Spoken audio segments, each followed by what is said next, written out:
October 2nd meeting of the trustee board. If you'd please stand for the Pledge of Allegiance. I pledge allegiance to the flag of the United States of America and to the republic for which it stands, one nation, under God, indivisible, with liberty and justice for all.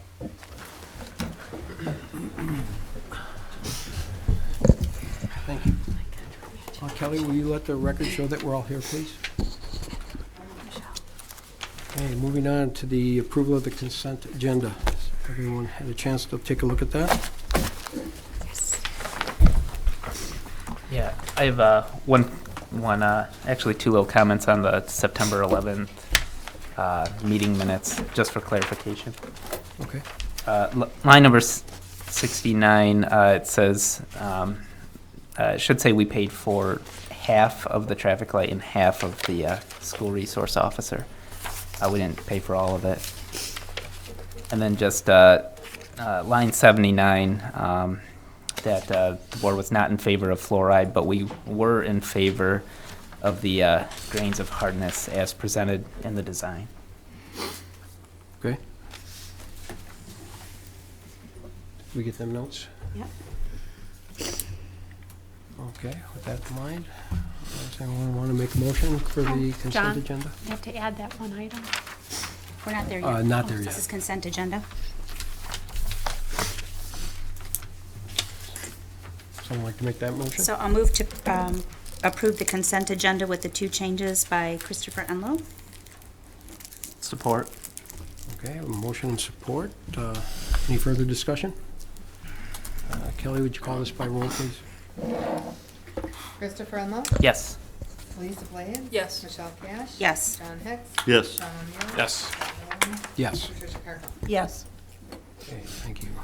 Moving on to announcements and communications. I do have one announcement. I'd like to introduce our new township attorney, Carol Rosati, to the township board, Johnson Rosati Attorney Firms. Welcome, Thank you. Carol. Welcome. Pleased to be here. Thank you. Anyone else have any announcements? I've got a quick one. I was in touch with the Washtenaw County Road Commission today, and they had mentioned that their resurfacing project on 8 Mile Road from Curry to Tower is going to be scheduled to start Thursday. They were very nice over the past couple months at pushing that as far back as possible because that's the 10-mile Napier detour route. But they got to get it in before the end of the construction season, so they're running out of time. So it looks like there'll only be about a week of overlap between that and when 10 Mile Napier opens up. So That's nice. That helps. Thank you, Chris. John, I just wanted to remind everyone that the Pearson Elementary School dedication ceremony is Sunday, October 8th at 2 p.m. 2 p.m. on Sunday. Great. Thank you, Lise. I got a bit of trivia. 50 years ago today, Thurgood Marshall took the oath of office to become the first African-American member of the U.S. Supreme Court. On another note, we had our first Kite Festival Planning Committee. We're trying to get ahead of it this year. And we want to make it, it's going to be the 10th annual, so we want to make it something bigger and better, we hope. And our next meeting is October 18th, and we're always looking for volunteers and sponsors. And also, I've been doing some research on the website, and it looks like we're going to be in the neighborhood of $25,000 to upgrade. Yeah, I know you've done a lot of work on that, John, and it's very appreciative, and it looks like a really nice site. We had a very nice presentation. Want to buy it right then? But Yeah, very nice. so we'll be back in budget time. Thank you, John. Anyone else? Any announcements? Anybody? Okay, moving on to the call to the public. This is where you can come on up and talk about anything non-agenda related.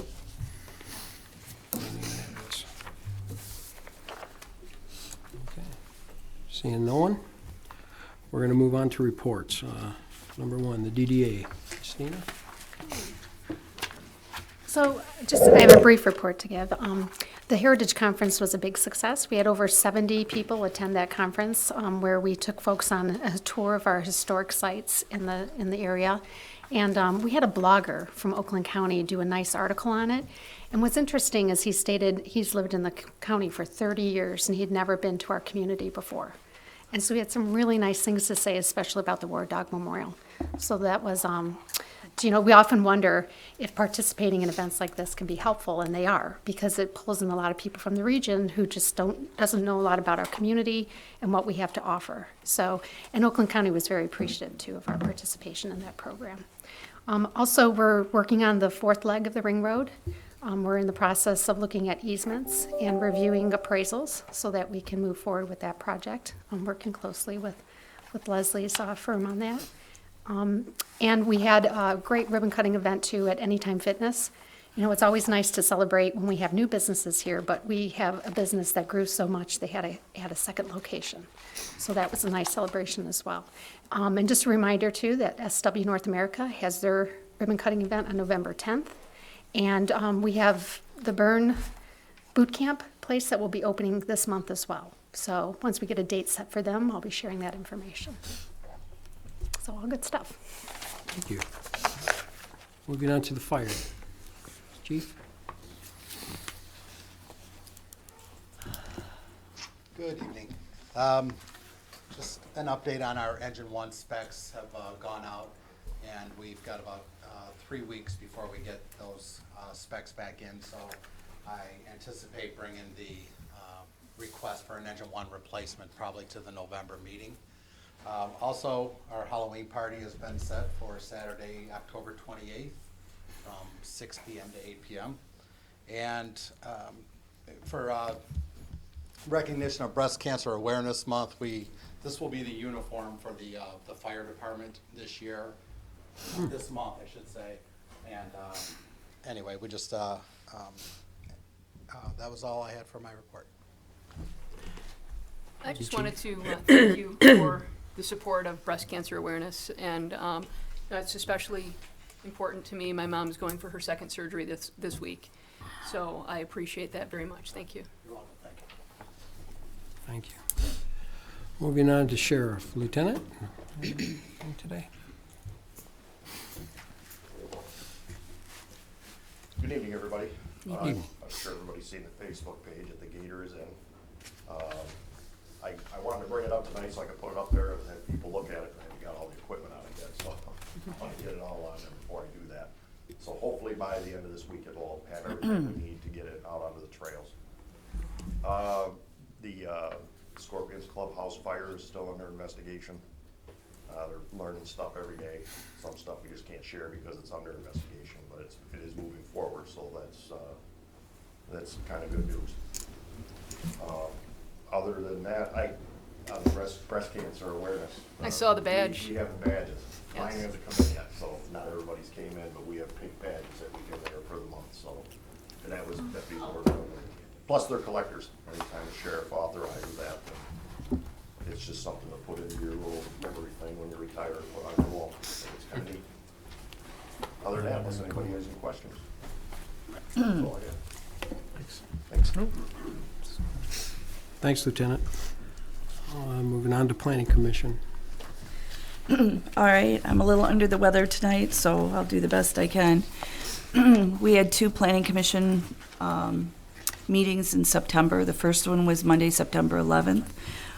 We had a public hearing on the zoning amendments for the new Hudson zoning district, and that did pass. We did have a kind of a lengthy discussion on logos on the umbrellas. And other than that, additional business, we had the capital improvement plan that Chris presented to the Planning Commission that night. It was only for review since it was the first time we saw it. And then our second meeting was Monday, September 25th, and we had a public hearing regarding the Oak Ridge development, which preliminary review, which was actually, which is on this board meeting tonight. It passed 6-1. The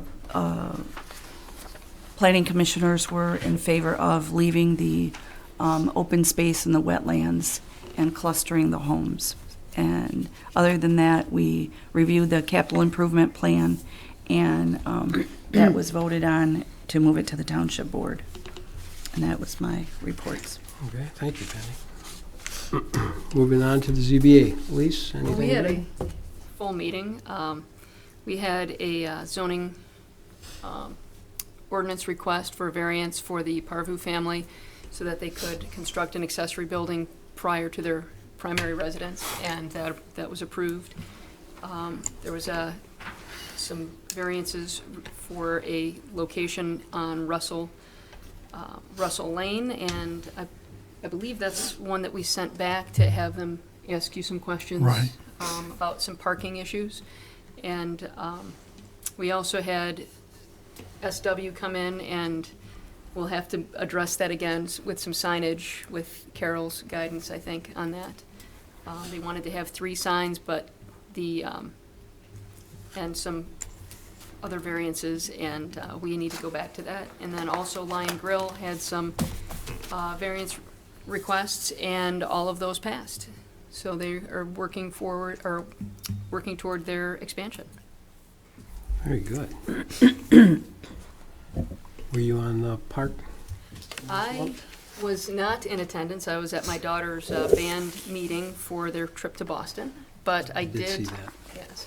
I did want to mention that the Riley Catherine Foundation Picnic in the Park took place on September 17th. And according to their website, they had over 175 people in attendance and raised $6,300 at that event. Nice, nice. And they planted a tree too, right? Yes, yes, they did. Very nice. And I don't know, Chris, if you have some information about the meeting? Well, we're just working on the trust fund application. They requested some additional information, which we supplied and submitted today. And we also, I think everybody's aware, have a foundation that's interested in financing the playscapes in the 11 Mile Road Park. And so we're assembling information to put that proposal together by the end of the week. Very good. And I also think a Cub Scout troop planted a tree too, didn't they? Did they, Bob? Yes, they did. That was kind of nice. They You had a- know the status of the new sign for the park? Yeah. John would know that. No?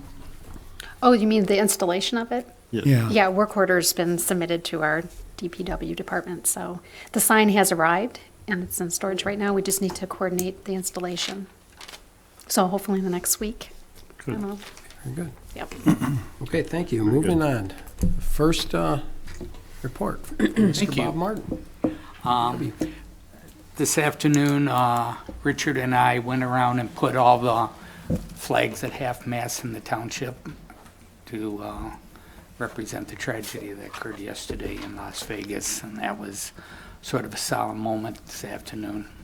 And then tomorrow afternoon, or in fact, all day tomorrow, I'll be representing the township at the Department of Environmental Quality Fall Regional Meetings, which is being held at Burton Manor in Livonia, and I'm the head moderator for that tomorrow. So I'll be representing the township and the department for that tomorrow. So looking Very forward to it. nice.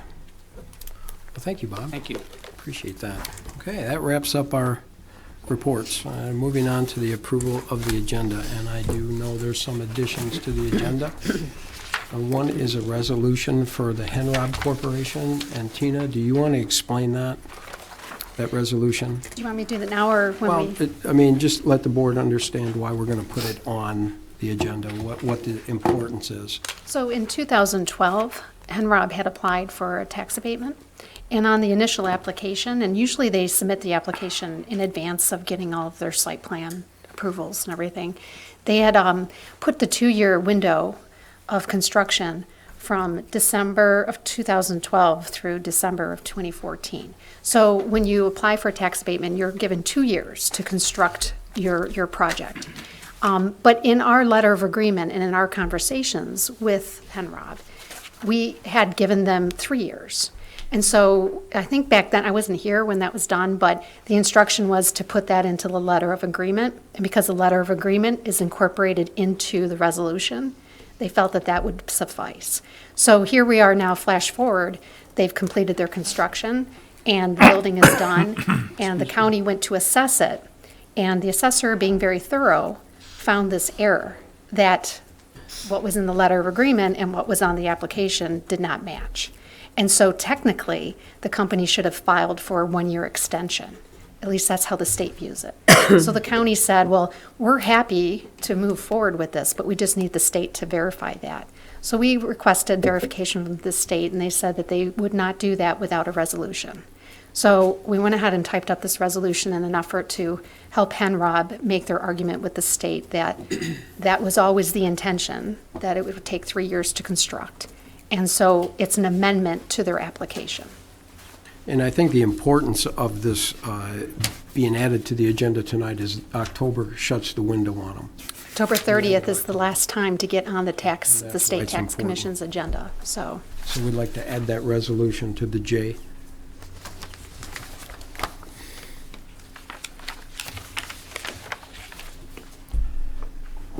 Ten J? Yeah, that'll be J. And the applicants will be here, Okay. if you have any questions on that as well. Okay, is there any other additions, deletions? Anybody see anything? Does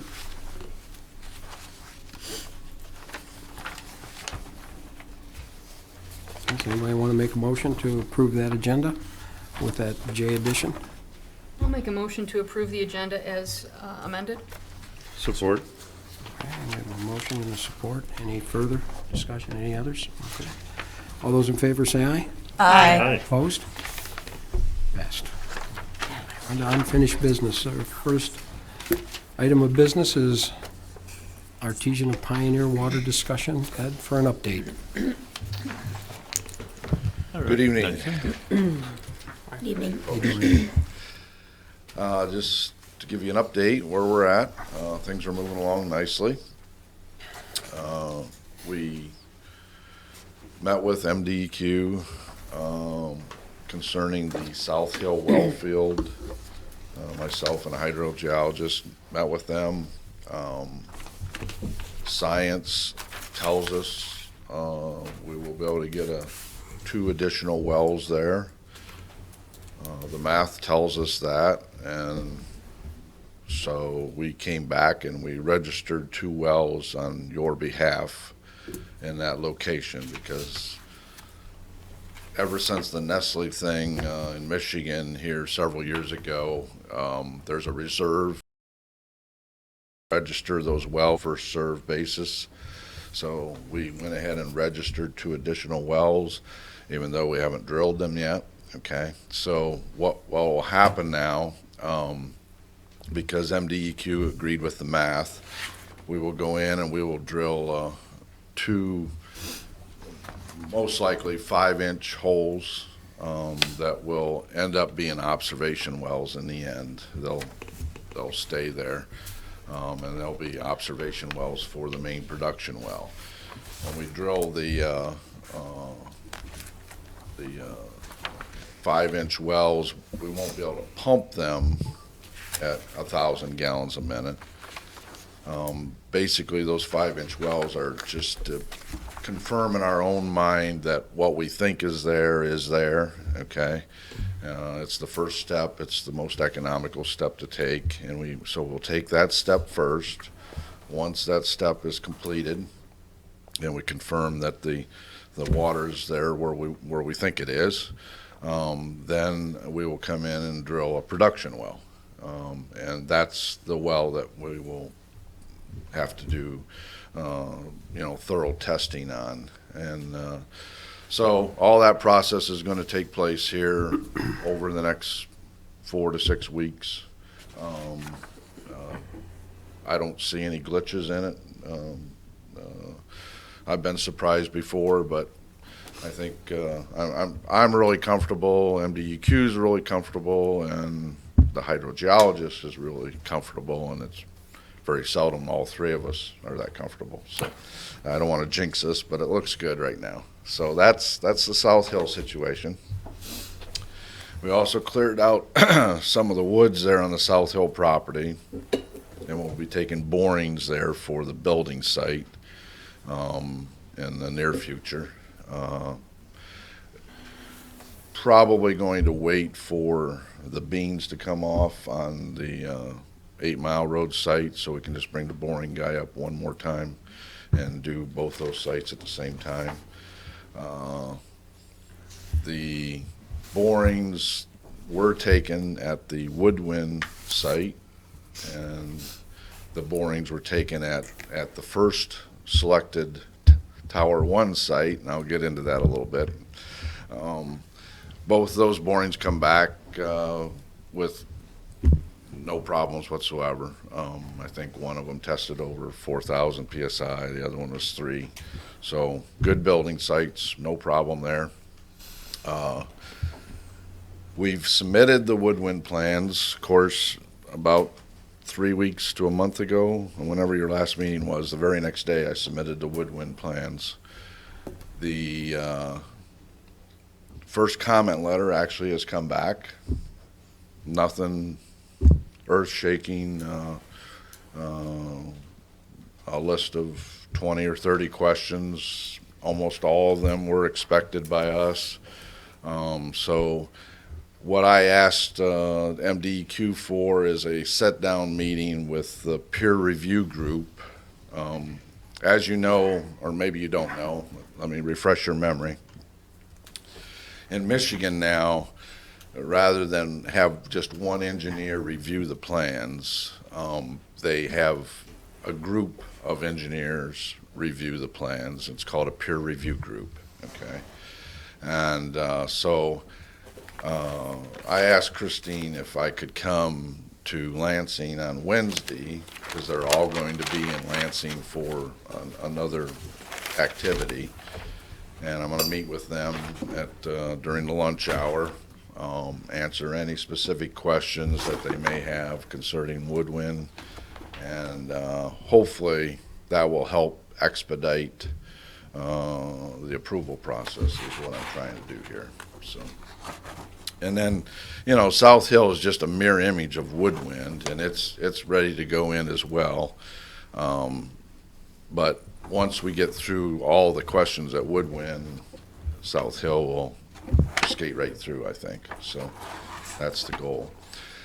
And the goal always is, you know, the goal still is to try to get Woodwind up and running as quick as we can, get filtered water coming out of that, and also get Tower 1 built. Now, let's discuss Tower 1 situation. We took soil borings on the back of the Pinnacle property, originally thinking that was the place we wanted to go, okay? Meanwhile, John had another meeting with the school board, and not quite sure where that panned out, but it really didn't matter because on the same day, John remembered that you own about, 7-acre parcel on 9 Mile and Griswold. Oh. And, right? It might be bigger than that. It's It's the Clark close. parcel. Yeah, it's the Clark. It might Yes. be a little bigger. 7 acres of highland at the corner. Oh, Yeah, 7 acres that you could build on. okay. So the 7 building, 7. that's, okay. Yeah. I thought I remembered 7. Yeah. Anyway,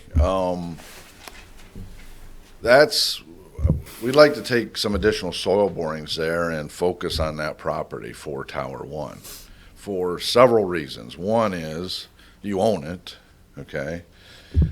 2 is there's a 16-inch water main running down 9 Mile, and I think there's another one on Griswold, actually.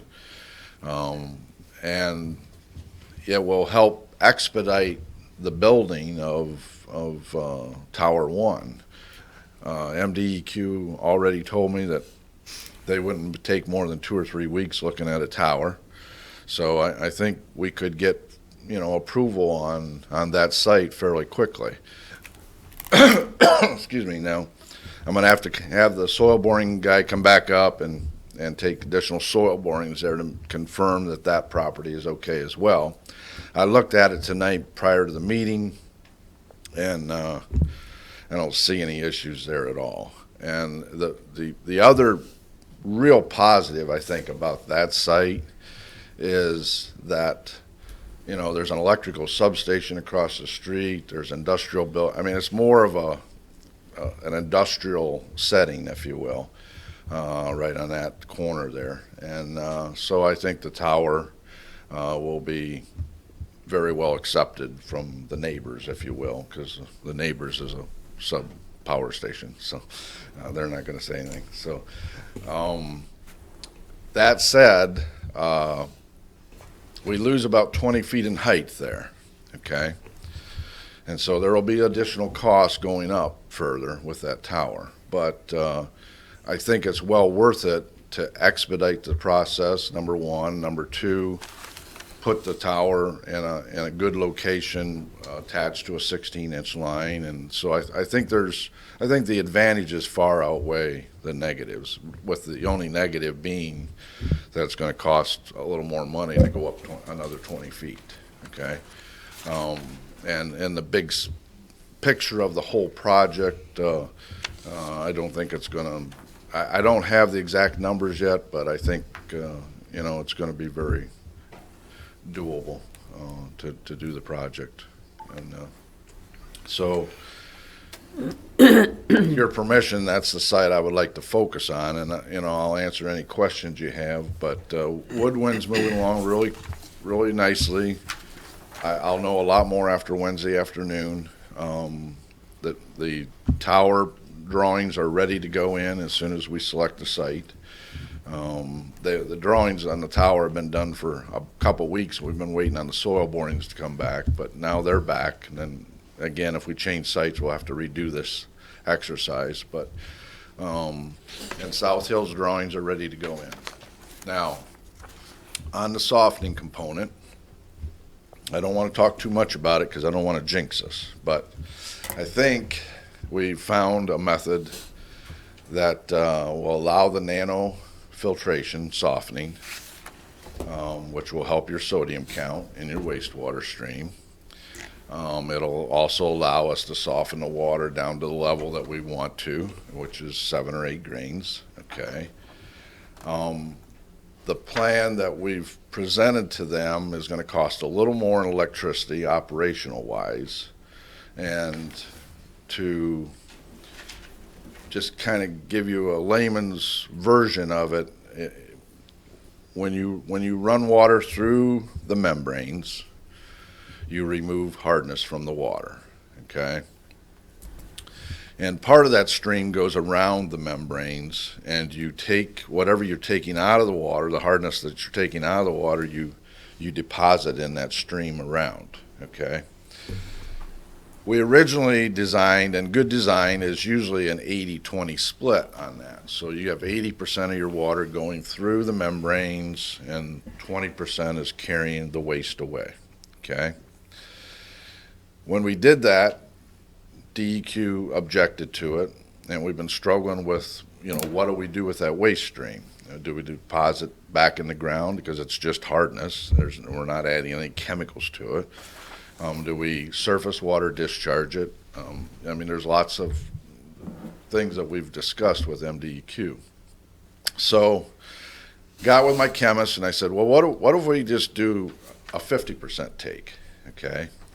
If we do a 50% flow through the membrane and 50% around, now our TDS, which is what MDEQ, and I know I'm probably throwing terms at you, it's confusing you, but the TDS level will be a lot lower because we're not taking 80, putting it in 20, we're taking 50 and putting it in 50, okay? So the TDS is a lot lower, all right? MDEQ has bought that argument to a certain degree, and we're working with them right now to try to figure out what we can do with the discharge. If they buy into that, and I think they will, like I say, I hate to jinx this, but I think they're going to, based on the conversations we've had thus far. then all we're doing is, 50% of the water is being wasted instead of 20%, and that's where the additional electricity comes in. Follow me? Okay? But it gets us to the goal where we want to get to, which is filtered, softened water in this township. And if that doesn't pan out, then we'll keep jabbing at them to try to figure out. I think you did a good thing by moving forward with the contract, because I can tell you MDEQ's attitude changed dramatically after you made the decision to move forward in this manner. They have been much more receptive, because I think they were in the back of their mind, they thought you were going to change your mind and go with another alternative, and now that you've made this decision, MDEQ, I think, is being a very good partner, and they're working with us as quick as they can to expedite this process and make it happen. So I'm tickled where we're at. The first review letter came back from Woodwind was so minimal. I mean, when I say it had 30 questions on it, it was like, chemical feed calculations and that type of thing. It was very, very minimal. In fact, all the questions have been answered. And I feel comfortable enough now, seeing that first review letter, that we should go ahead and order the steel for the filters, okay? And so hopefully we're going to get a tower going here short term, and we're going to get Woodwind's plant going short term. Okay.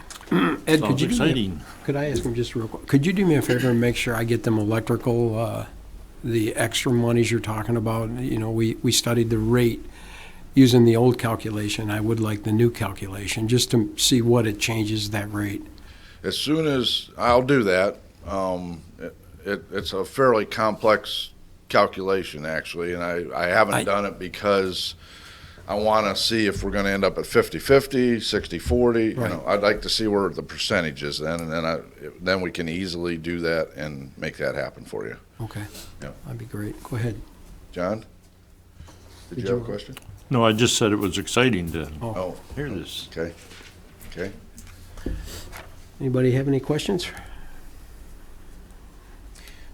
One quick one. Ed, what do you think when you're talking about 20 feet of elevation change? I mean, roughly ballpark wise, I know you've got to do soil borings before you come back with that final decision on 90 Griswold, but what are we talking? Well, when we went to the when we went from the school property to the Pinnacle property, we raised 20 feet, and it added about $250,000.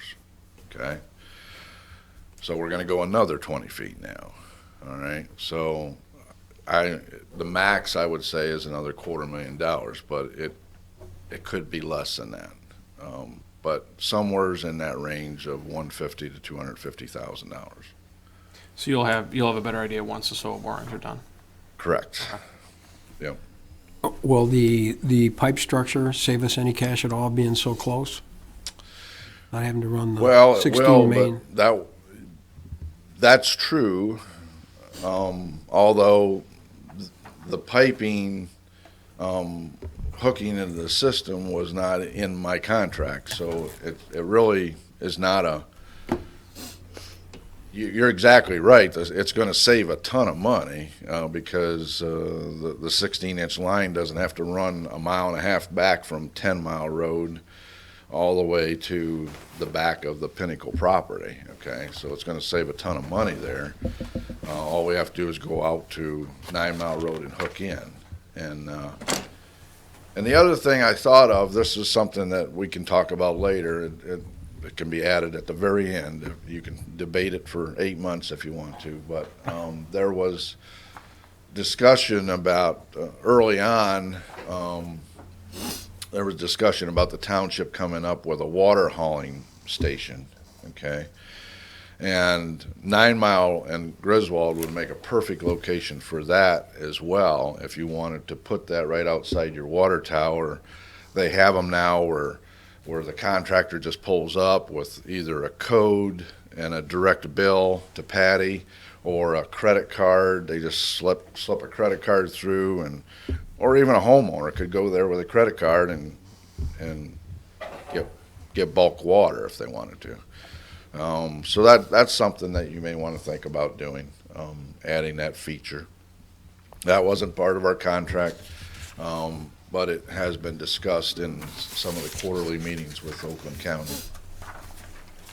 Yeah, any of the extras, if you could get them back to me, just so that we can recalculate that rate. That rate is really very, very good right now, and I want to try to keep it very, very good. Okay? Well, there may be, as we go along here, there may be ways to streamline some other things to compensate for that additional. Yeah. But I do think that site is where you want to go. I mean, if you need more water in the air and the quicker the better. And I can't tell you, I can't be much more plain than that, okay? And this will help, it will still, I'm telling you, it will still take a miracle to have a 1 million gallon water tower built and approved, disinfected, ready to go by your next summer period, okay? But we've done miracles before, so Do you know what the It's height? out of question. So. Do you know what the height of the top of that tank will end up being on that at all? The base will be 145, and then you got a 46-foot tank on top of it, so it'll be 200 feet. Yeah, it'll be less than 200, but up there. Okay. Yep. That's a billboard. The other thing I noticed about the property, and the reason I think it's ideal for this location, I mean, you've got high lines running through there that are almost adjacent to this property, and they're up there 150 feet or so, or maybe higher, I'm not quite sure. But there's tall towers going through there right now, so it's not like your water tower. I really think water towers are beautiful. Of course, I'm in the water business, but the water tower is not going to ruin the neighborhood. Put it that way. So. Okay. Well, thanks, Ed, for that update. Anyone have any questions at all? Anyone? Now, just one caution to Bob: if he's giving a speech at MDEQ tomorrow, I don't want him to make him mad or anything. I mean, we've got him going in the right direction. Okay. Yeah, we won't make them mad. Any All other right. questions? Okay, thank you. I'm with Amber, in fact, tomorrow. Amber Lopez, I don't know if you know her. Yeah. Thank you. All right, well, thank you very much. Thanks, All right, moving on to the Woodwind Plan Development, amendment to the plan development. Chris? Yes, this is on your agenda for second reading. This is the case where Anthony Abadi is looking for extension of a deck off the back of his house, and it encroaches 5 feet into the setback. And this was on your meeting agenda last month, and it got approved by 7-0 margin, and so it's on the agenda for the second reading tonight. Okay, I think everybody here understands that pretty well. We have a motion for that? I'll move the approval of, let's say zoning map amendment. Okay, zoning map amendment number 186-17. Fifth amendment to the Woodwind Land Development Ordinance. I'll support that. Okay, a motion and support. Any further discussion? All those in favor, say aye. Aye. Opposed? Okay, passes. On to Rathmore Park 3, minor plan development amendment, also second reading. And this amendment is basically for the purposes of numbering the units consecutively from 96 to 145, so as to continue the unit numbering from Phase 2. And again, this is on your agenda for the second reading. Okay. This is another one we've all looked at. Anyone want to make a motion for that? I'll move the second reading of 187-17, the amendment to the Rathmore Park 3. The amendment just dealing with renumbering. I'll support. Okay, we have a motion and a support. Any further discussion? All those in favor say aye. Aye. Opposed? Okay, that's not good. Okay, did you need something? While I was talking to you, I got a text. It's $125,000 for that other 20 feet. So it's 125? That's half of what I thought it was going to be. Okay, Thank you. All right, thanks. thank you, Ed. Okay, I think that takes care of the unfinished business. We're moving on to new business. We have a Great Calf's reassignment of Michigan Liquor Control Commission tavern license to Class C. Tina, do you want that? Yep. Great Lakes Cafe, or Great Cafes LLC, doing business as New Hudson Cafe, currently has an on-premise tavern license that was issued by the Michigan Liquor Control Commission and approved by the Township Board in 2016. This license allows for the sale of beer and wine on-premise, and when this license was issued, it was a new license and counted against our license quota. The owners of the New Hudson Cafe plan to make changes to their business model in regards to food offerings and desire to serve a more robust menu in the evenings as well as serving mixed drinks. They have contacted Michigan Liquor Control to request a reclassification of their existing tavern license to a Class C license, which allows for the sale of beer, wine, and liquor. The request requires local government approval. The transferring classification or reassignment from an existing tavern to a Class C will not affect the current quota status that we have. This fact was verified, and I've included it in the packet from the licensing division of the Michigan Liquor License Control. The owner of the cafe is present this evening to answer any questions, and I believe he would also like to share with you their new menu so that you can get a better understanding of what it is that they would like to offer. But the important thing to note is that we do have one license left, but because this license has already been issued, this does not affect our quota system. It is merely just a reclassification. So the things you'll want to consider is the fact that they currently sell beer and wine, and then if they were to be reclassified as Class C, they would be allowed to sell liquor drinks as well. So Dan Calcaterra is here from Great Lakes Cafe. Good evening. Good evening. Dan Calcaterra with the New Hudson Cafe, 56849 Grand River. I'm one of the owners. I'll try to give you the short story. We greatly miscalculated our business model. We expected a more robust coffee business. We're not getting it. But we have seen a significant market for an evening business, and that would include a little bit of a change to our menu to offer more bar food, more dinner-style food. And in addition, we've increased our entertainment. We're having entertainment on Tuesdays now, trivia, live trivia. We have music every Friday, and about 2 months a week we have music on Saturday. In order to build this evening business, we believe we need to offer a limited mixed drink selection. So, for example, we're not going to be offering shots at our bar, but when we have tacos on Tuesday, we're going to make margaritas available. On Friday night, we'll probably have 1 or 2 specialty drinks available, but that's it.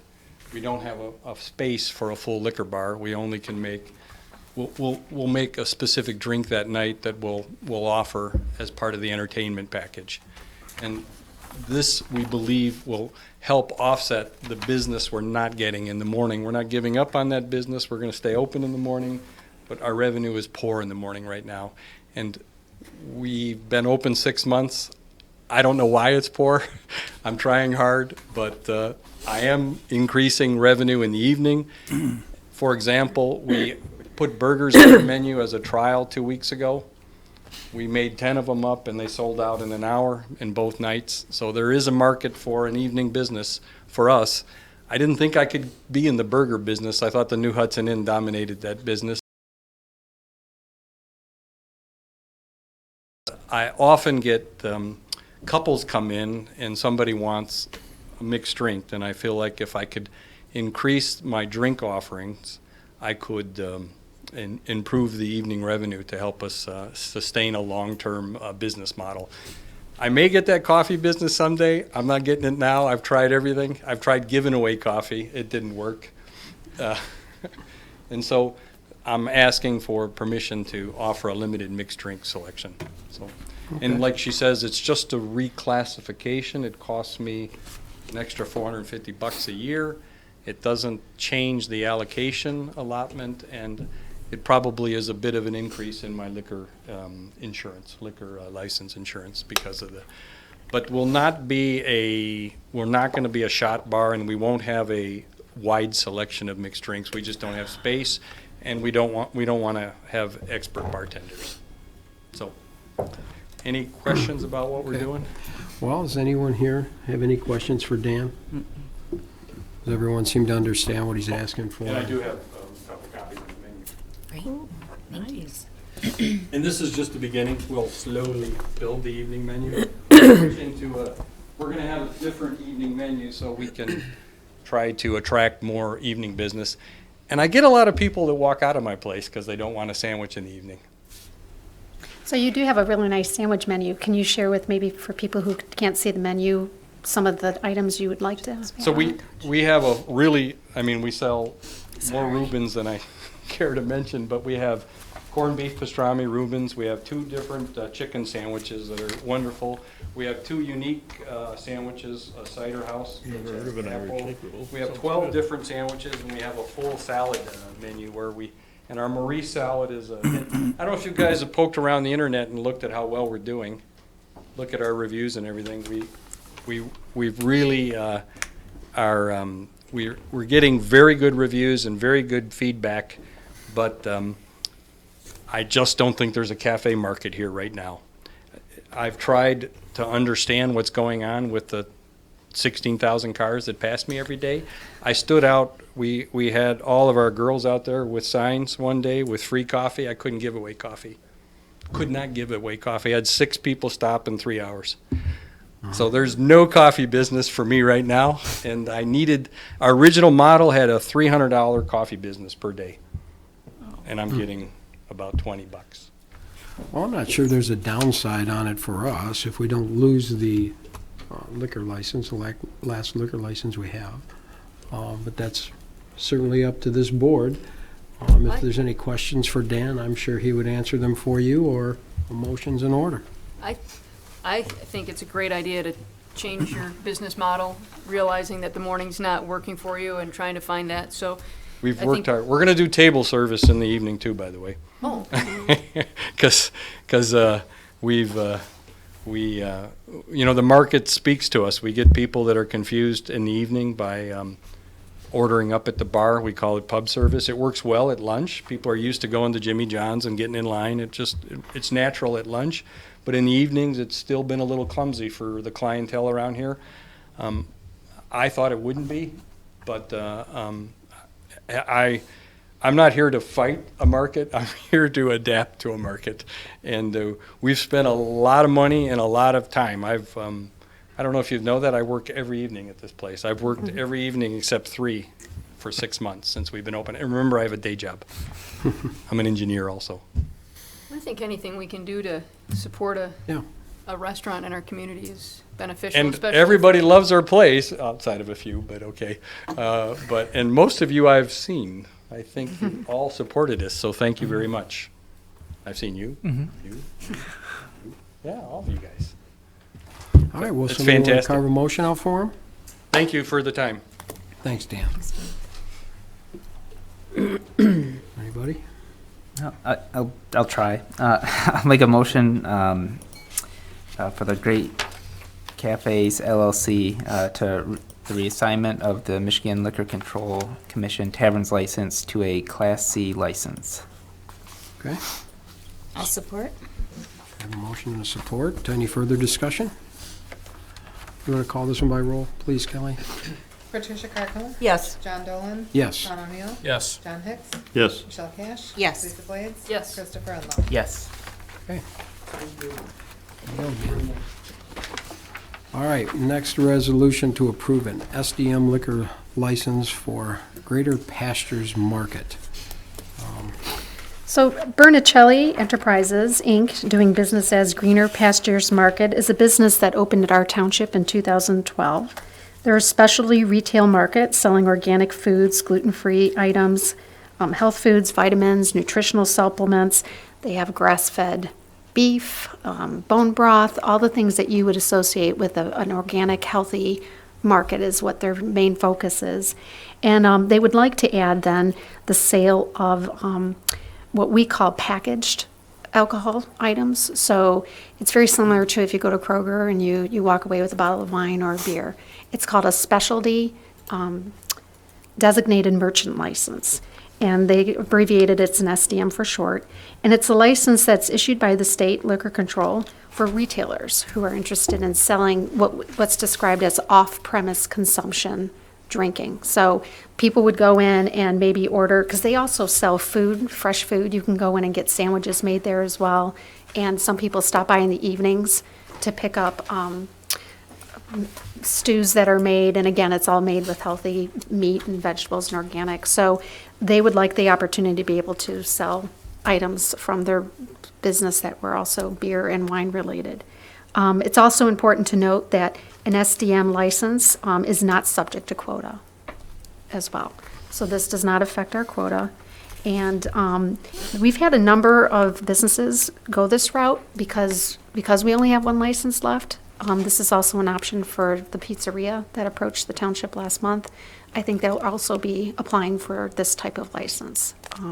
So you can go in, order your food, buy the meal or the meat that you want to take home and cook, and be able to also take your order off premise for consumption. And so this is the license that's before you this evening. Well, being that this doesn't go against the quota, I don't see a problem with this. It's helping the businesses try to stay busy. It does require local government approval, one, because the state would they do all the approval process, but they would like the local government to know that someone has approached them to have a license issued, and of course, the local government unit has the opportunity to review it. Does anyone have any questions? Is the applicant here? No, the applicant could not make it this evening. I was just curious if there were specific types, being that it's a, organic green, if it was specialty products in that department as well. My son is gluten-free, so I shop at this place, and I know that they have pretty strict requirements on the products that they sell. So I would imagine that it would have some type of component to that.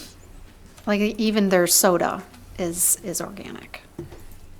That is a good point, though. We probably should have these applicants here at the meeting just to ask questions like that. I mean, that's We didn't ask him. I think he's working tonight. he's working tonight. Okay. All right. Well, that's a good question, though. Does anybody want to carve a motion out for this? Yes or no? I would resolve to approve the SDM liquor license for Greener Pastures Market. I'll second. Motion and a second. Any further discussion? Want to call this by roll, please, Kelly? Lisa Blades? Yes. Patricia Carcone? Yes. Christopher Enlow? Yes. John Dolan? Yes. John Hicks? Yes. Michelle Cash? Yes. Sean O'Neill? Yes. Okay. Motion pass. Okay, on to the Oak Ridge Plan Development Preliminary Plan Review, AP 1710. Chris? Yes, Pinnacle Homes is proposing 73 lots clustered towards the front or the south part of a long, somewhat narrow 89-acre parcel of land. The parcel is almost 3/4 of a mile in depth by 992 feet in width. Lots will have 2 points of access to 10 Mile Road via a loop road, off of which there are 4 cul-de-sacs. Cul-de-sacs are in compliance with the 660-foot maximum depth length requirement. The site has extensive wetlands, some of which are associated with the Blackwood Drain, which cuts through the site diagonally but in a general east-west orientation. The plan calls for 0.83 acres of wetland fill. The entirely northerly half of the site, which is mostly woodlands, will be preserved as open space.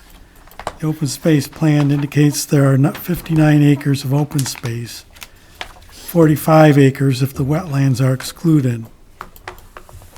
At the back of the site, there are 2 open sewage lagoons which serve Walnut Creek Country Club. As part of this project, the lagoons will be abandoned and filled in, and the country club will be connected to the township sanitary sewer system.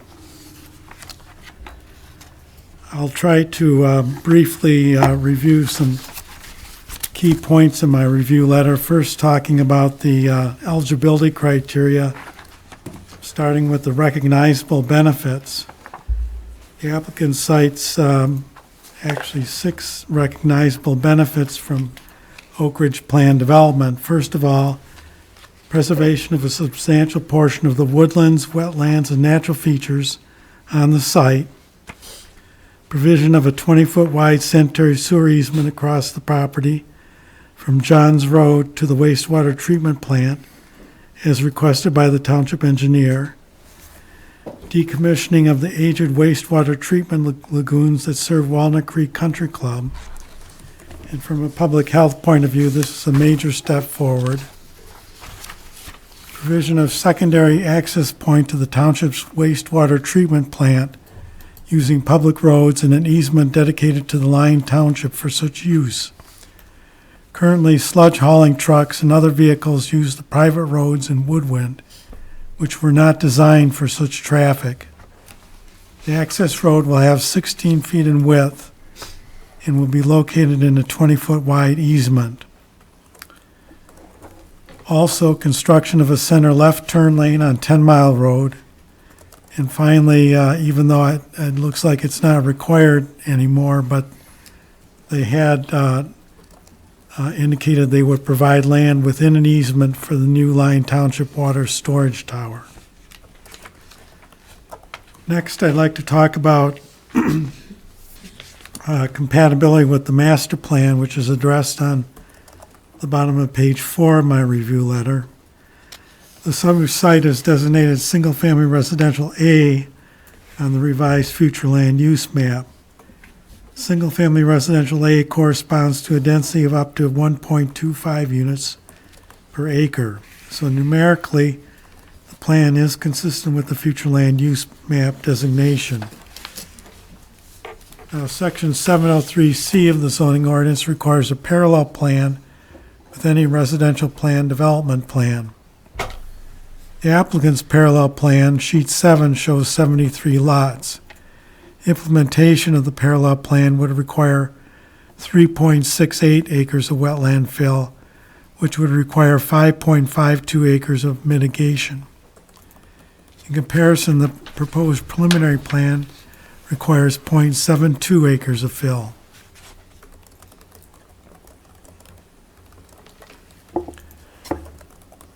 We've reviewed the parallel plan to determine if the proposed housing product would fit on each of the lots.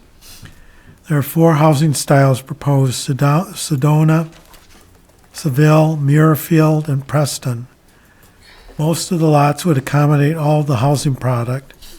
There are 3 lots, 1, 31, and 48, which I believe would accommodate only the Sedona, which is the smallest home. I think Leslie will have more to say about the parallel plan. But based on the parallel plan, Oak Ridge Plan Development is entitled to 73 lots, which is the number being proposed. Next, I'd like to talk about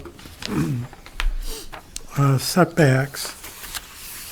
The plans propose variation from the front and side setback requirements, as noted on page 6 of our review letter.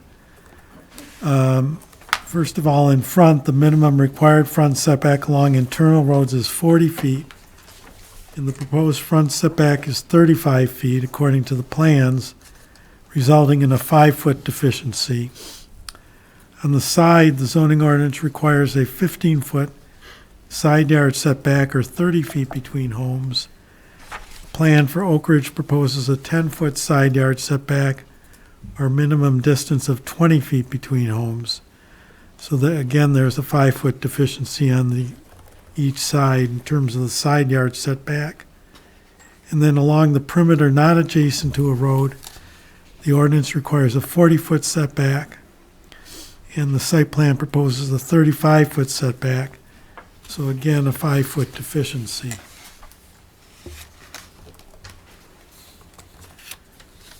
In terms of the Planning Commission action and recommendation,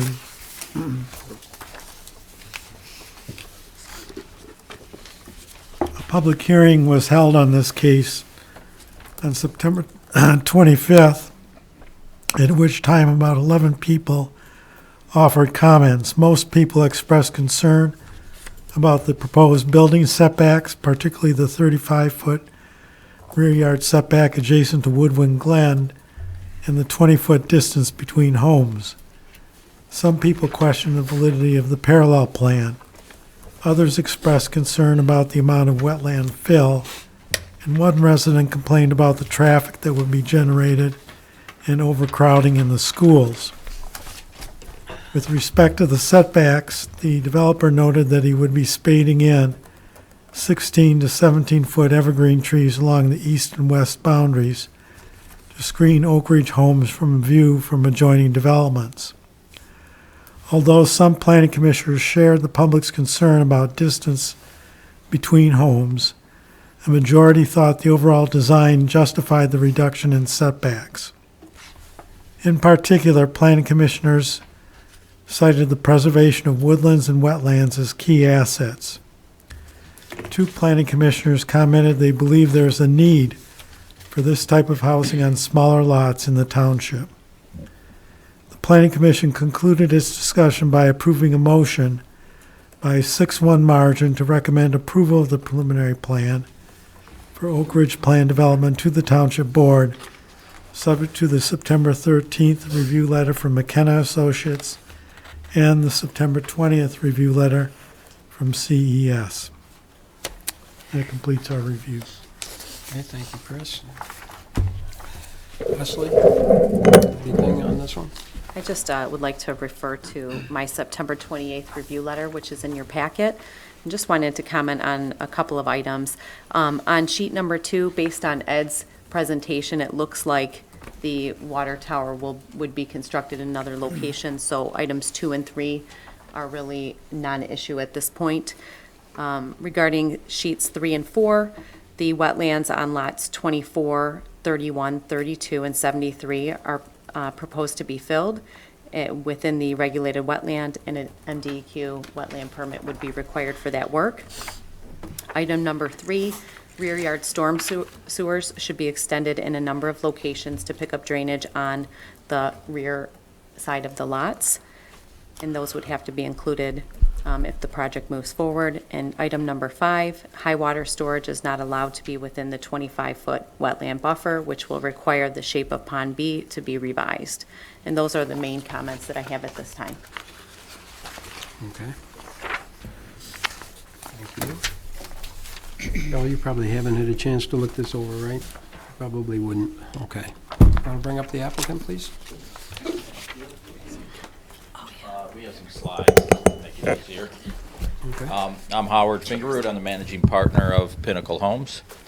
I appreciate the opportunity to be in front of you this evening.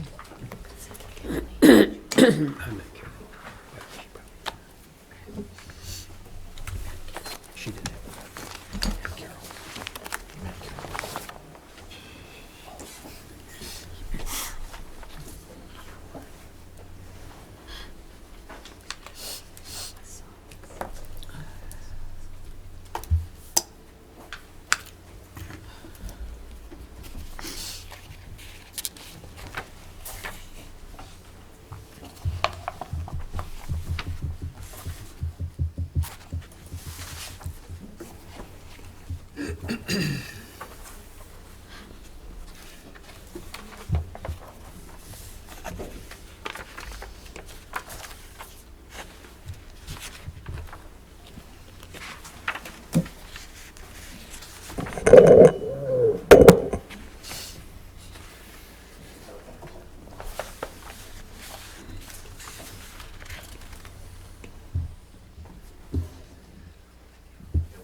A little knob on the front, you can raise that too.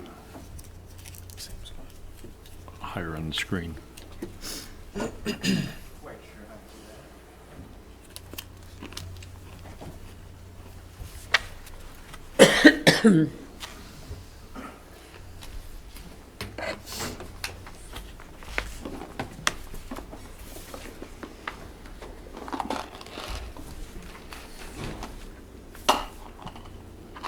It always seems to work better in the planning commission than it does the township board. I'm not sure.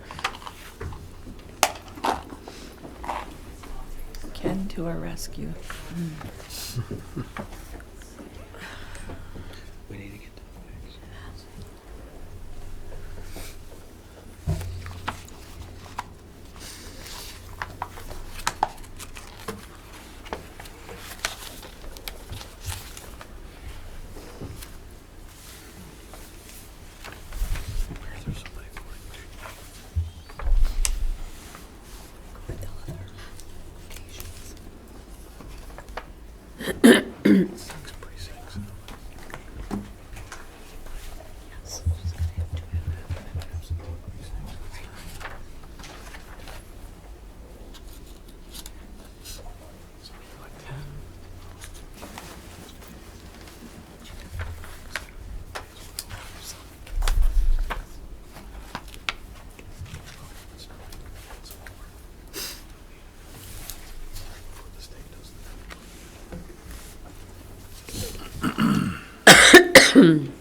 Well, they were working on that. I was at the Paul McCartney concert last night, and I was thinking about it when Trustee Hicks was talking about a 50-year anniversary of Thurgood Marshall, and then he talked about the Kite Festival.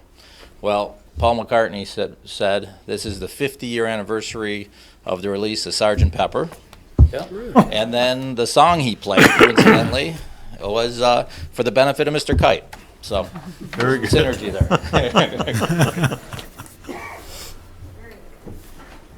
Was it a terrific show? You know what?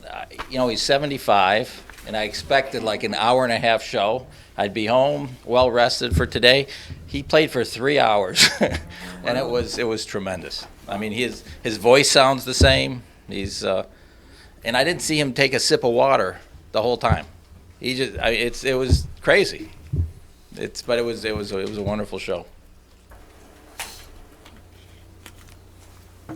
I asked him to come to the township board meeting tonight, but he's doing another one tonight.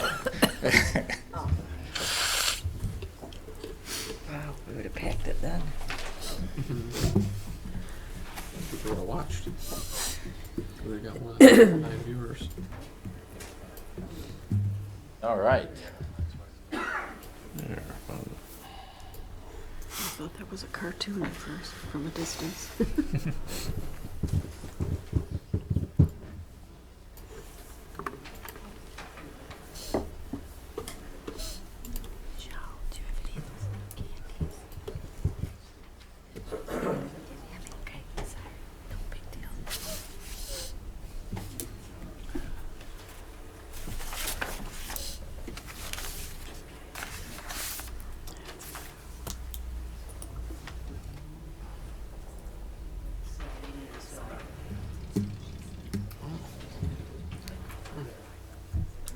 That's a bummer.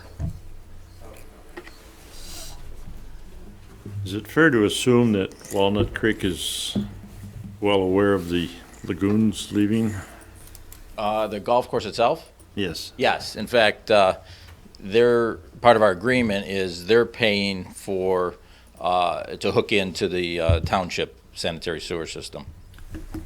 I think we may be doing the work or whatever, but they're paying the tap fees and paying for the installation of it.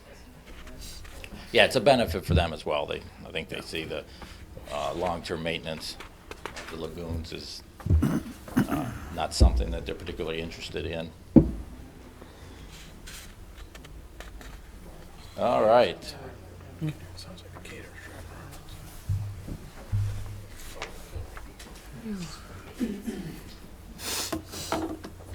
Well, isn't it always the case that the best things are worth the wait?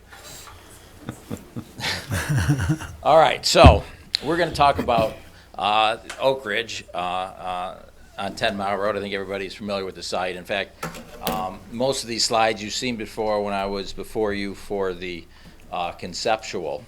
I added a few things, and I really want to take the time tonight, and I did this with the Planning Commission as well, is really kind of make a comparison between an ordinance plan and what we're proposing. I'm not going to go through this. You've seen all the Pure Michigan. You've seen the Develop the Year, Builder of the Year. We have 14 active communities, so we'll skip that. Location of the site, again, I think everybody's familiar. We've done this presentation, so if it's not a problem, I'll skip this slide as well. And this is the slide I really want to concentrate on. So on the bottom is the parallel plan, or another way of saying it, it's the ordinance plan. So that's the plan. If I came in, I would go to the Planning Commission and say, okay, we meet all the ordinances. It'd be reviewed by your planner, it'd be reviewed by the engineer. It meets all the ordinances. We can build a plan like that. Okay. The top site plan obviously is the PD that we're proposing. So the PD itself is a powerful tool for the township because it allows the township to use the creativity to try to create a win-win situation. And I really think this really is going to be a win-win. I think it's a win for the township, I think it's a win for the neighbors, and I think it's just a win generally for the development overall, mainly because it is an environmentally sensitive plan. Okay, so as Chris pointed out, we're saving 45 acres of open space, 30 some odd acres of that is woodland. So we're able to preserve it by doing this plan. Now I know, and I've been here a number of times over the past handful of years, and there's been a lot of PDs that have been approved. And really the issue, and I think a lot of the neighbors' concern, has been that whenever a PD came forward, there was always a density bonus. You know, we're doing this PD, we're doing this, give me more lots, okay? And I said this when I was in front of you a couple months ago, and I'm saying it again, we're not looking for any density bonuses. We're doing a PD plan, which I believe is very environmentally sensitive, and we're not asking for anything additional. And we have a number of public benefits. I believe some of them were discussed in the planner's review, and I kind of want to go through each one with you to show the advantages of doing the top plan versus doing the bottom plan. Like I said, no density bonus is being asked for. The parallel plan, which again has been reviewed by your staff, has been reviewed by the planning consultant, the engineering consultant. The parallel plan has 73 lots, and the proposed plan has 73 lots. Okay, we reduce, point 3 here, we reduce the wetlands and woodlands impact. Clearly the woodlands, we're saving 30 acres of trees as opposed to cutting them down. From a wetlands perspective, and again, these are some of the things that the PD process allows for, where we would be filling 3 to 4 acres of wetlands. We've reduced it to under an acre of wetland fill. And in fact, we worked, and I had mentioned this before, and I mentioned at the Planning Commission, we've worked with Andy Hartz with the DEQ, and he helped us configure this site plan because, as it was also noted, that we would have to get a wetland permit, which is common with these types of developments, but we work with the DEQ in advance to make sure they were comfortable with the amount of fill that we were doing, and they absolutely were. So again, the emphasis, point 4 here, the emphasis is on the preservation of natural features.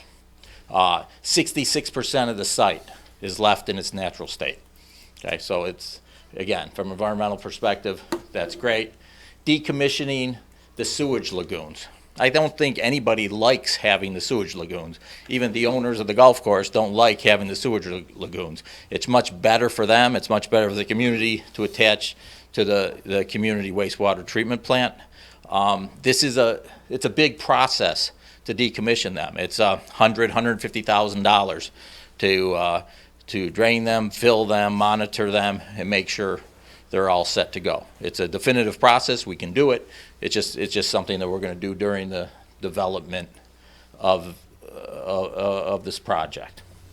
Point 7, a proposed 20-foot wide sanitary sewer easement from Johns Road to the township wastewater treatment plant.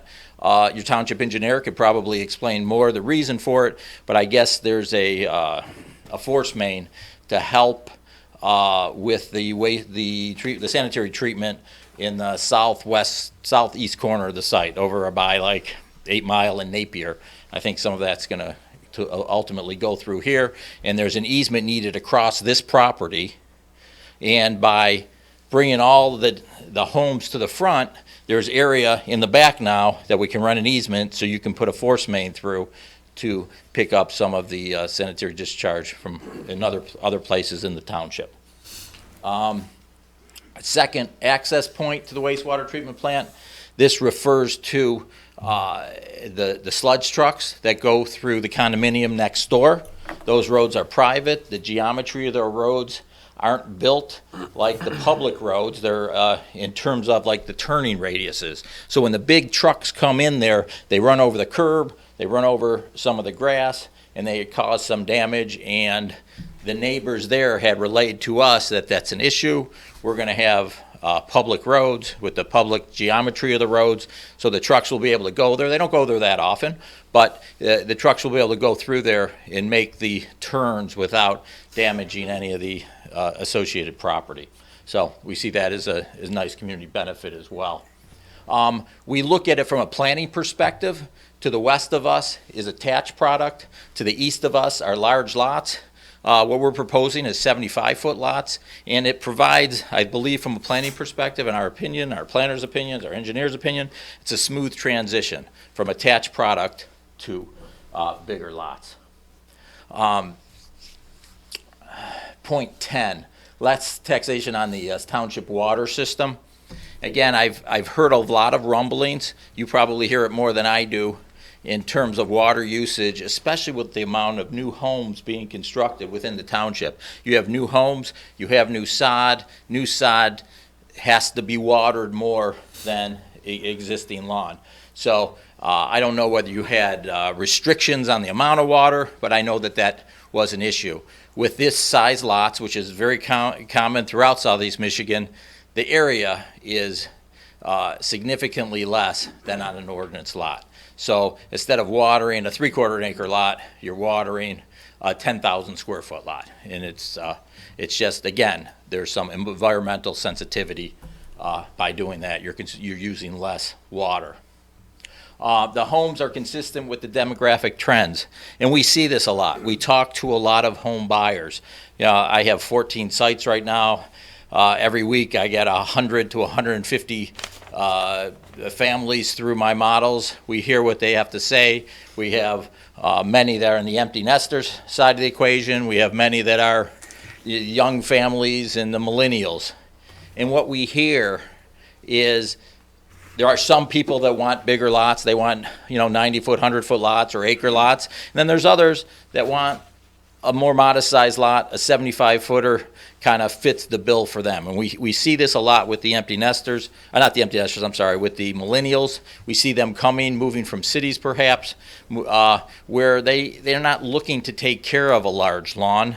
They want something that's nice, their own, private, but is easier to maintain. So we hear that a lot from sort of the younger folks. And open space developments tends to have been the trend for a long time, and I can't imagine it's not going to be the trend for a long time to come. It's always great to have large areas of open space. We've added some paths through there, so you can have some walking paths, and you can go through the nature that we're leaving preserved to the north. this last slide, and it's changed somewhat since the start of the meeting. We offered to an acre of land to build the water tower. Obviously, that offer is still open, and that's another public benefit. If the soil borings on 9 Mile don't work out, well, you have your option B if that's the case, and so that will be on the table as well. Let's turn back to that last slide. Did I miss one of the points? Go 2 slides back for a second. I did not. Okay. There's something about the roads I wanted to talk to you about. Is that later on? Okay. We had a traffic impact study, and it was reviewed, and really the only thing that was required was XL decel lanes at the 2 entryways. This board had asked me to look into it, and would we, as another public benefit, extend the left turn lane across the whole frontage of the property. We looked at that, and that's also something that I'm offering up as a public benefit, that we'll run the left turn lane across the whole frontage of the property. I think that's a good thing, right? 10 Mile has a lot of traffic. We want to make this as best as possible, and I think that will actually help with the traffic situation. If there was a left turn lane across all of 10 Mile, if each one of the other sites would do that, I think it will improve it, especially going eastbound down 10 Mile in the morning. There were a number of neighbors. I think 11 was the count that actually came up and spoke. I think there were probably 30 or 40 in the audience. And I kind of want to go through what they said and kind of what the answers were, just so you can get a good sense. The first one was traffic and school impact. And that really is the issue about density. And again, we're not asking for a density bonus. So the effect on traffic and the effect on schools would be the same as if we did the parallel plan. So there's no change there. And again, with the parallel plan, with the proposed plan, I'm offering to do more work on 10 Mile Road as a community benefit. One of the big issues, and I think Chris has pointed this out, a lot of neighbors came up and said, you're making changes to the setbacks. Absolutely. The setbacks that we've proposed are very customary to the size of the lots. So in a 70-foot lot, to have a 75-foot wide lot, to have a 10-foot setback or a 20-foot building to building is pretty customary for that size lot and in houses that we're proposing, which are 2,400 to 3,200 square feet. That's for the side setbacks. Similar things for the fronts and the rears and everything else. It's kind of customary for this size lot, but really what I want to drive home here, and this was a surprise to me at the Planning Commission, the one Planning Commissioner who speaks the loudest as it relates to setbacks and the size of lots is Carl Town. And every time I get up in front of him, he says, bigger lots, bigger setbacks. He said in the Planning Commission, he said, when you look at the totality of this development, this is a good development. I support it, and I support it with the reduced setbacks. So I left there feeling good because Carl is really, I think, a great eye for the township in terms of these things, and it was nice to hear that Carl was so much in support. One last point about the setbacks. There's a 75-foot setback as part of the PED ordinance off the main road. When we came here before for conceptual, we didn't hit that, and we're asking for a variance on that 75-foot. We fixed that, so now you have the 75-foot off 10 Mile Road. The tree buffer. So this really goes to a lot of things that the neighbors were saying. They don't want to see the houses. They like the forest the way it is. What we've done, and what Pinnacle has done, and we've done this in a number of sites recently over the last 2 years, is we're planting more and larger trees to separate us from the neighbors because we see so much neighbor concern. typically when you come in, and a lot of the ordinance require, say, maybe 8 foot, maybe 8 to 10 foot evergreens, or 6 to 8 foot evergreens along the perimeter. And after a few years, they do grow. I mean, they grow a foot to 2 foot a year when they're younger. Then it kind of, the growth slows, but you do get nice growth. What we found is we've been spading in trees 16 to 20 foot in height, and it creates an immediate visual shield from the neighbors. So what we're proposing along both the east and the west are these large spaded in 16 plus foot trees, and that will be, that's part of our proposal as well. If you want to get a sense of what these look like, we did it along the south and the west of Valencia South, which is on 10 Mile in Beck, and they really, really look beautiful, and they provide a great screening. If you wanted to see more of them, we have a project called Legacy Hills in Bloomfield Hills off of Squirrel and Long Lake, and we line the whole side that neighbors the school with these 16 plus foot evergreens, and it looks spectacular. In fact, Bloomfield called me up, and when I told them what we were doing, they nodded and said yes. When they went out there and actually saw it, they said, wow, this looks great. So that was a wonderful thing. So we're adopting this more and more at Pinnacle to do these things. That's good for the people buying, and it's good for the neighbors. And if you get less calls, it's probably good for you guys as well. And then the wetland fill, and again, I think Chris pointed out, the parallel plan has close to 4 acres of fill. We've reduced that, which generally is accepted as a good thing, to less than an acre. This was really to show the scale of the water tower and everything else, but we'll skip that one. Again, that's still on the table. And then I put in a few of our elevations to give you an idea of what the plants look like. The Muirfield, it's a 3,200 square foot home.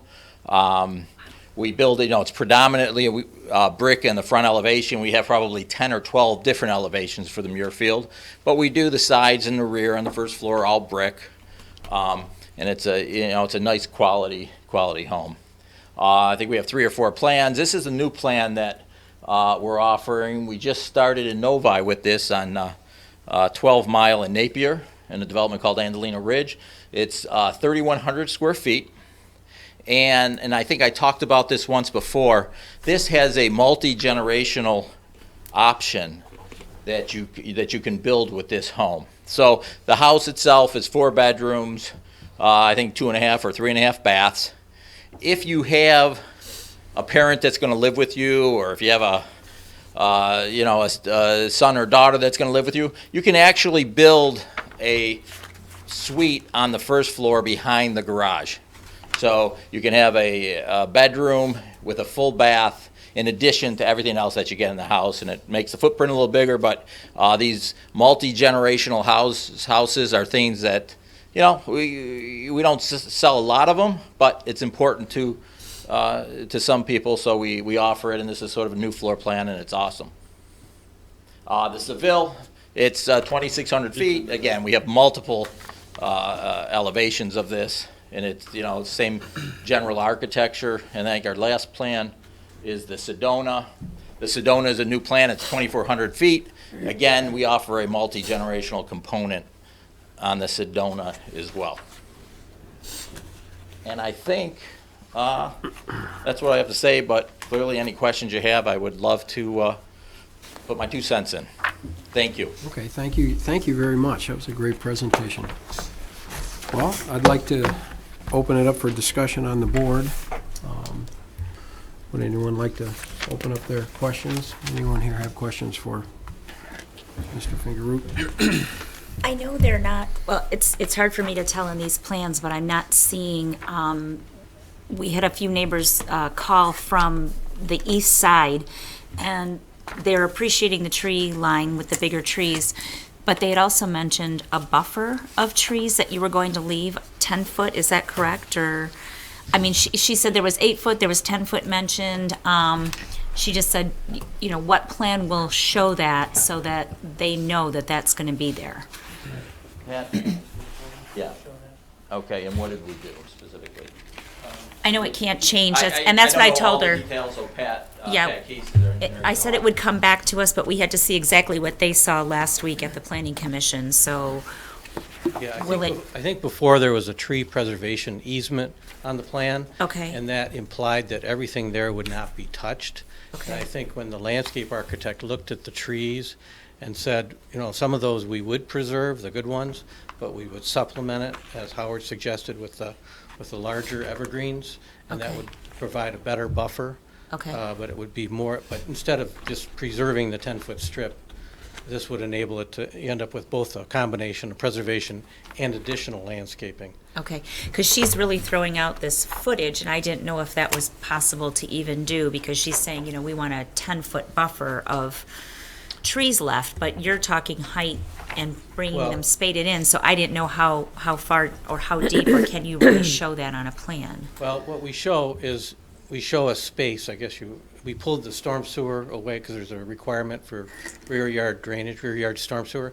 So we Okay. pulled on the plans, we pulled the storm sewer off the property line to leave, I think it's about 20 feet from the storm sewer to the property line. Oh, So okay. we, if you say planted the trees up to about 5 feet off the storm, which is pretty shallow, you'd leave pretty close to 10 to 15 feet available for preserving the trees that are there and supplementing them, as Howard described. Okay. Okay. Anyone else want to ask some questions? I want to make a mention. Over the weekend, I had the opportunity to speak to the homeowner that lives in Unit 2 in Walnut Creek Estates, and his lot will actually be impacted by two of the lots 2 and 3. And I spoke to him at length, and he assured me that he would be happy with the plan as long as you really screened his property. That was more than his concern. That was really his concern, was really the screening of his property. And I explained to him when his subdivision went in, they didn't need the trees because this was already their natural barrier. So now the natural barrier is going to be gone. But, in the future, some of those subdivisions should have had some extra trees there because you don't know what's coming, your neighbor. So that's my comment.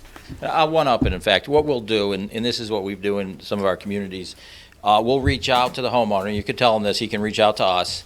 Prior to us planting the trees, they can walk the property line, their property line and our property line, and we'll make sure we position the trees that, if there's concern that they're not getting the right visual separation, we'll walk it with them, and we can say exactly where we're planting, and we can inch it over here or inch it over there to make them That would be happier. fabulous. And I offered that to another homeowner after the planning commission. They came up to me, and I said, and I gave them the number to call, and when we get to that point, and they were very happy as well. And you're gonna do a good job by the condos also, correct? Absolutely. Okay, so Absolutely. they'll have some concerns with that site.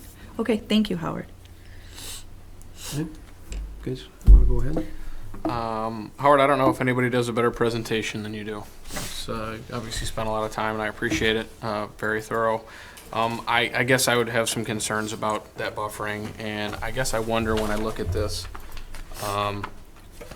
Just backing up. Obviously, cluster is a benefit for all three parties: you, the township, and all the neighbors, both in and around this neighborhood, and the ones who are going to be impacted by this. So I prefer the cluster option. I think when a PD comes in, doesn't ask for a density bonus, and provides public benefit, that's certainly a good thing.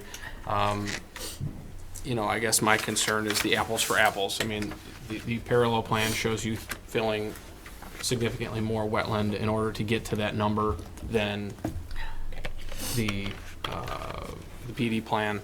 But I guess, pointing that out, obviously, it allows you to save trees, it allows you to save money for trees, money for roads, and put it into other things, and make the development nicer.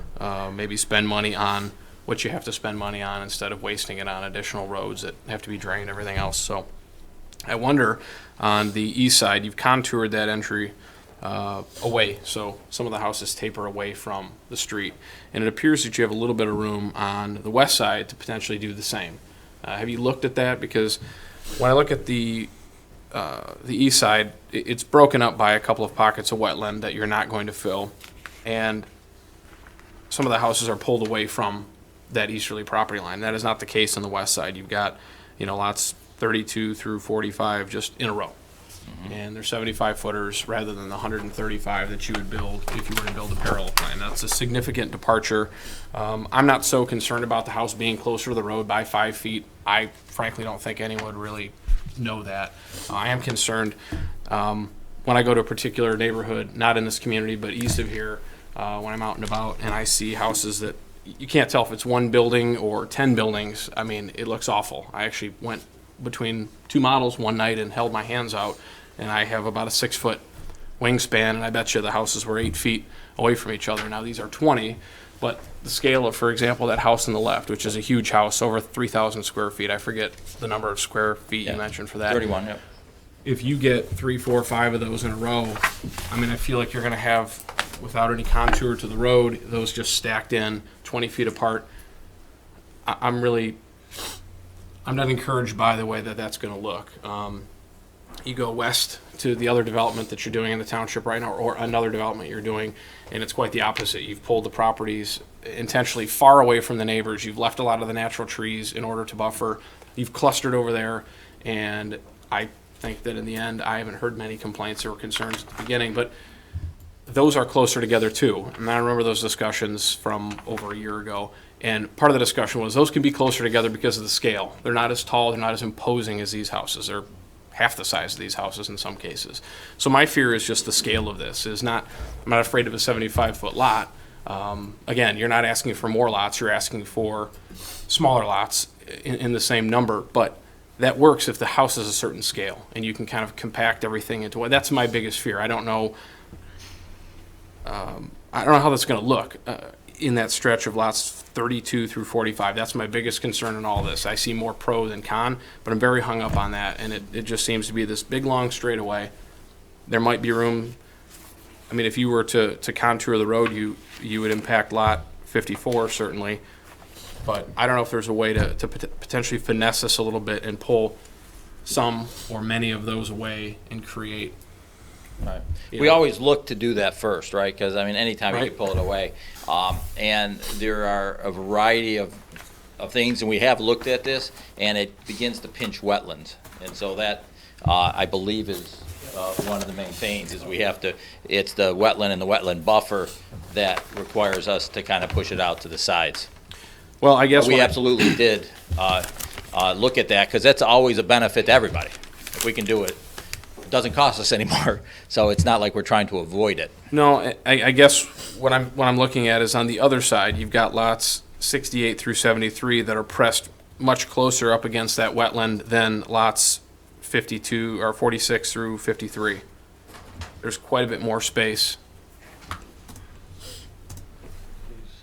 I mean, I don't know if you want to project it. I'm rattling off a bunch of numbers, but I don't know. I think we're labeled. Right. Okay.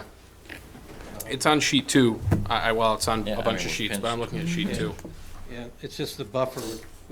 And one of the comments from the earlier meeting was to try to get as much wetland buffer off the lots, so there would be no restriction for pools or decks. And we were able to do that just about everywhere, except 71, 72, 73. Especially 72, 73. Those probably would have room for pools. But if what you're saying, if we rotate that, we would be pushing buffer into the lots, and it would further restrict those lots. I mean, I don't see too many people on 75-foot wide, 10,000 square foot lots putting pools in. I mean, they would have no backyard. So I'm not concerned about pools. I mean. Yeah, I guess it was just the buffer, trying to get the lots. Right.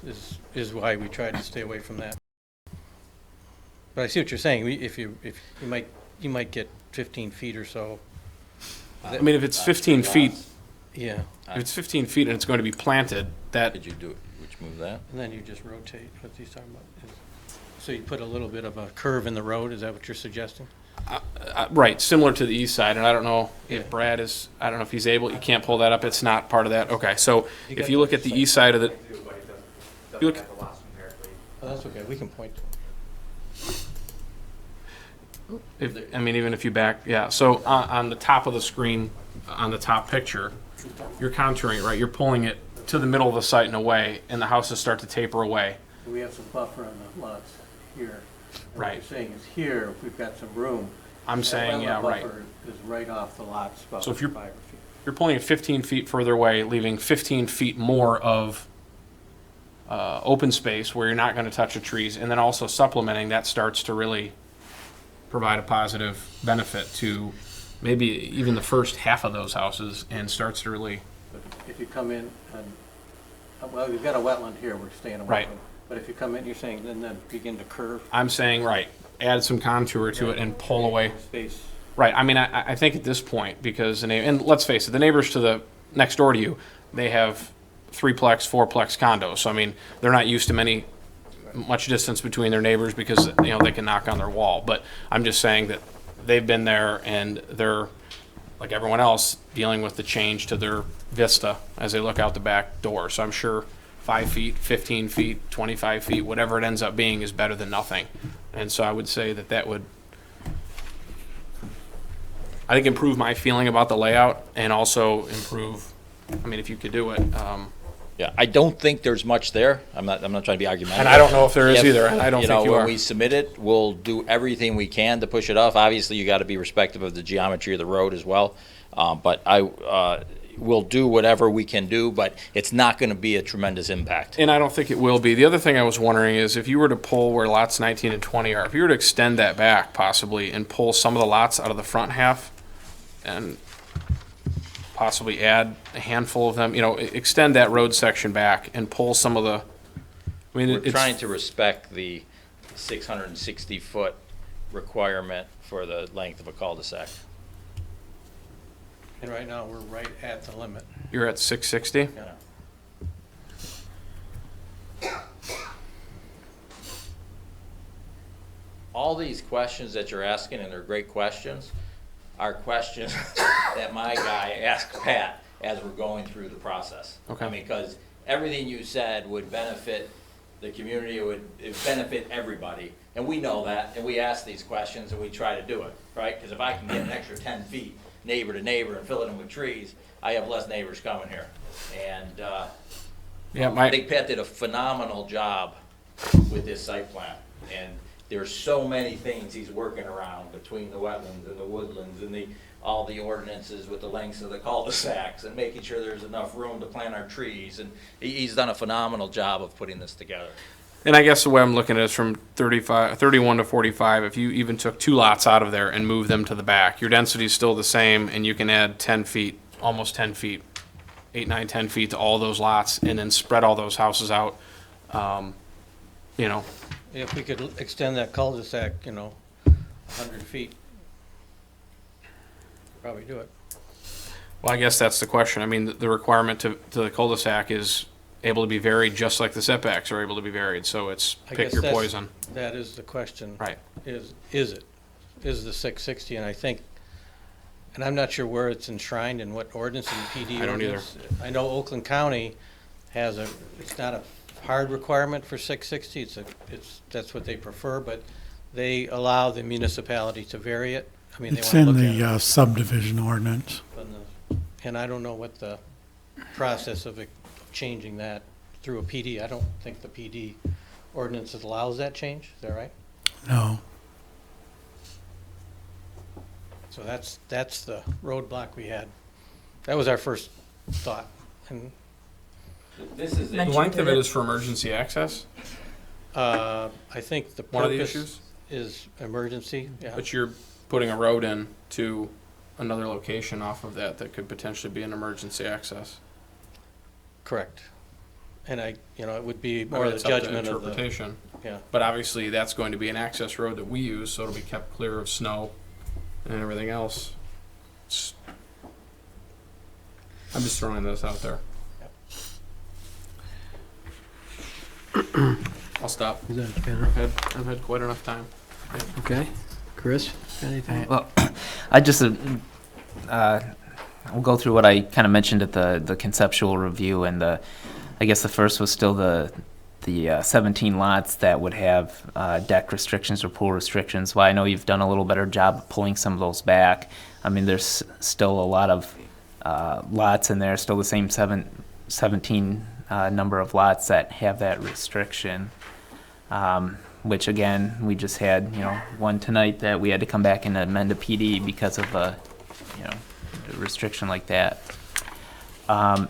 You did put in the center left turn lane along 10 Mile, which I, appreciate that as a public benefit that wasn't necessarily warranted by the road commission. Question, there's you have a 5-foot wide pathway shown that's giving access to the open space to the north. Is that then going to be, I guess, asphalt path, concrete, wood chip? What's the? Do we know what the? I think it was on the plan, landscape plan proposed to be a wood chip path, but I think Mr. Duzen commented that it would have to be a different material. Right. A wood chip path has been found to be ineffective because it deteriorates rather quickly. So I think an asphalt path or something of that nature. Could it be crushed? Yeah, it could be. Crushed limestone. Limestone, more of a natural look. Right. But more stable. Right. Okay. We had, as Sean mentioned, that there's an access drive to the wastewater treatment plant provided as a community benefit. You mentioned too in the presentation that they're right now going through Woodwind, and the turning radii are off and it's beaten up on the concrete roads. I guess my concern was still that the proposed road is gravel and actually grass pavers in some spots. If this is truly going to be used as a loop for the sludge trucks to come in one side, come out the other, we need that to be a concrete road. That might help solve your cul-de-sac issue as well. I'm not sure that you want it as a concrete road. It's not a road very well traveled. It's a few times a year. We just want to make sure we have the compaction so the trucks go through. It doesn't make a loop. They turn around and come right back out on And this that's axis. where my concern is, because if it is gravel, it's going to kick up dust, and maybe it's only a few times a year. But we have it right now where they're going through a woodwind, and we're getting complaints about it. And so looking out for future headaches for this board that when those trucks come through, that there's going to be issues. The grass pavers even. It's in a preserved area, so it's not like they're driving through a neighborhood kicking up dust. That'll be in people's backyards. You've got We're You've going to got run at the least pavers. 3 or 4 We're gonna run the side pavers all the way to the backyards. back of the lot. So it's actually, it won't be in people's backyards. It'll be 100 foot off or so of any yard. I'm just saying from an engineering design standpoint, it's not a good situation, and it would need to be a hard surface material. I still have concern over the setbacks. You've addressed the 75-foot setback, which is appreciated, but the comments that I've heard are, that it's kind of a mix. It's like you've got it's going to sound weird, but you've got an incredible amount of open space, like half, I think you said even 66% untouched, yet there's still, it's almost like you overly compressed it. And if you met those setbacks and were able to stretch things out another, the 5-foot side yard or, 5-foot front to back, that you'd still have, 50% open space and maintain the same number of lots. I still have concerns over the setbacks on the property, and I know you've explained that, and I don't know if that's an option that's still on the table to widen those out and possibly make this work a little better. If I can answer that, we're at the maximum length with the cul-de-sacs, so if we did that, we gotta bring another connection into the open space, and it goes right across the drain, so you're gonna get a lot more wetland fill. So it's not an easy fix. What I mean by not an easy fix is environmentally very impactful. So we'd be going across the drain, filling that in order to get a connection. I think this turned out to be the most efficient. And again, for 75-foot lots, which are reasonably customary throughout southeast Michigan, this is all the setbacks, all kind of fit with, again, what's particularly customary. And I guess if this particular road layout is preferred and not having that second crossing, you could probably just take out a handful of lots and be able to do that, especially along the west end of the project, because there's a lot of back-to-back homes without any gaps. One of my other comments was the preferred that we have larger lots that border the Walnut Creek Estates. I see that you did pull one lot out. Instead of 6 there's 5, so that did get better from the conceptual plan. You talked about the screening and putting in the 16 to 20 foot trees on there. I just asked that when the landscape plan be revised, it is showing 8 to 10 foot in height right now. But I think that was before you had that discussion at Planning Commission. And the one thing I didn't really mention in conceptual, and I don't know if you've had any talks with the Road Commission about the internal road network layout, but the area by lots 5 and 6 and 68, 67, 66, that corner with a cul-de-sac sticking out of it, I guess I've never seen that done in a subdivision before, the way that's set up. I've seen an eyebrow done. I actually live on an eyebrow, but not one with almost like a cul-de-sac with an island in the center. That's a T intersection into the radius of the island. Yeah, it meets their standards. I mean, we have to get their approval, obviously. But. Okay, because I mean, it's going to be kind of an interesting traffic flow around that area. But I mean, that's Road Commission, I guess, on that one. It just jumped out at me. Now, I guess going back to the discussion on the parallel plan, I did notice, from conceptual, you had 71 lots on the parallel plan. It went to 73 in the preliminary plan, and it looked like the difference was in the conceptual parallel plan, you were performing the wetland mitigation on the parallel plan, which seemed legitimate. And then now on this one, there is no wetland mitigation performed. It's assumed that it would be an off-site mitigation. And so that in itself is how you probably picked up a couple of the lots to get up to those, additional 2 units. And then the difference in the wetland fill from 5.5 acres down to 0.72 adds another, handful of lots, 4 or 5 lots. The way I would look at this is you're probably, the true parallel plan on this, if you kept everything on the site, you're probably down to about 65 lots. And that's, just my calculation saying that's a roughly 12% bonus. Now, that in mind, you are providing community benefits, the center left turn lane, the land for the water tower. My question then, I think it was brought up in Leslie's review letter, was that as part of the benefit, when you're running the water lines through there, is the 16-inch water line that would run from 10 Mile back to the theoretical water tower, if that's the route we went, is that as part of your public benefit? No, that wasn't considered part of the public benefit. So that's not being included as this? You would still run your own system? There was discussion on what would be done, where it's going to be, et cetera. Okay.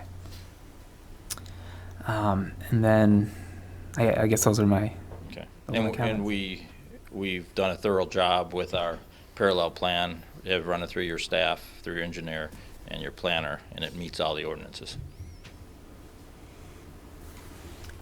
I have some concerns. As far as the final PD plan that you've brought before us, when I look at the west side, and I kind of goes with what Chris has said and Sean has said, it's just a solid row.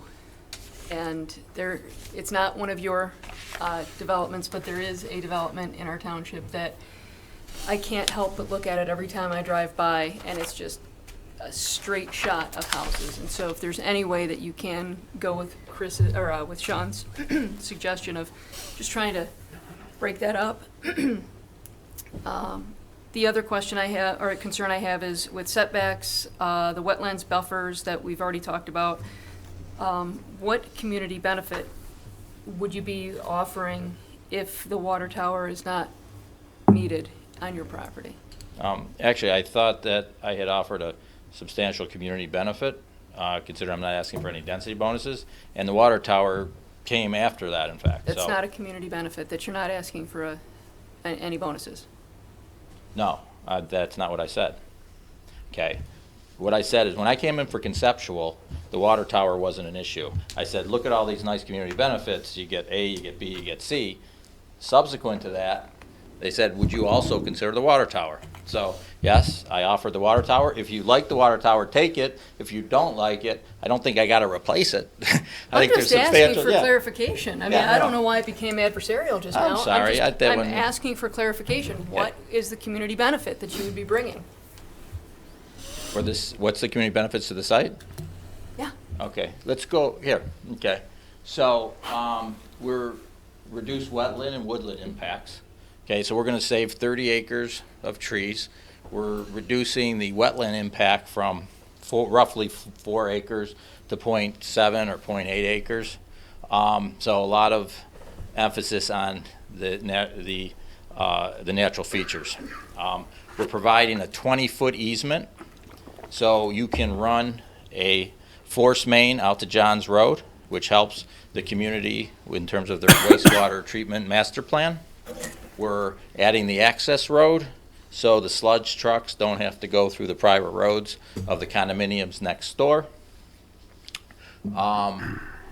We're adding the left turn lane across the whole property, which isn't required by the road commission. Okay. We're decommissioning the sewage lagoons as part of as part of the plan. So the golf course will then tie into the wastewater treatment plant.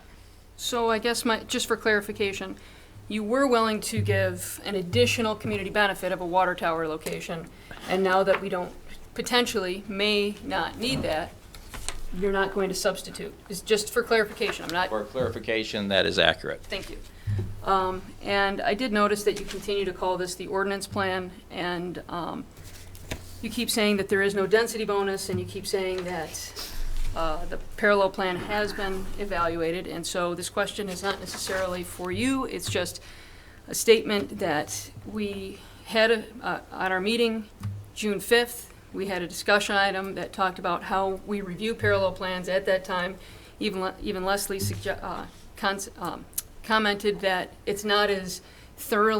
are not as thoroughly reviewed as the PDs, because it's really not expected that it's going to go forward, that you'll go forward with that. And I wanted to clarify, one of the items was that we were going to show similar wetland fills between the parallel plan and the PD plan. Under no circumstance am I asking you to fill more.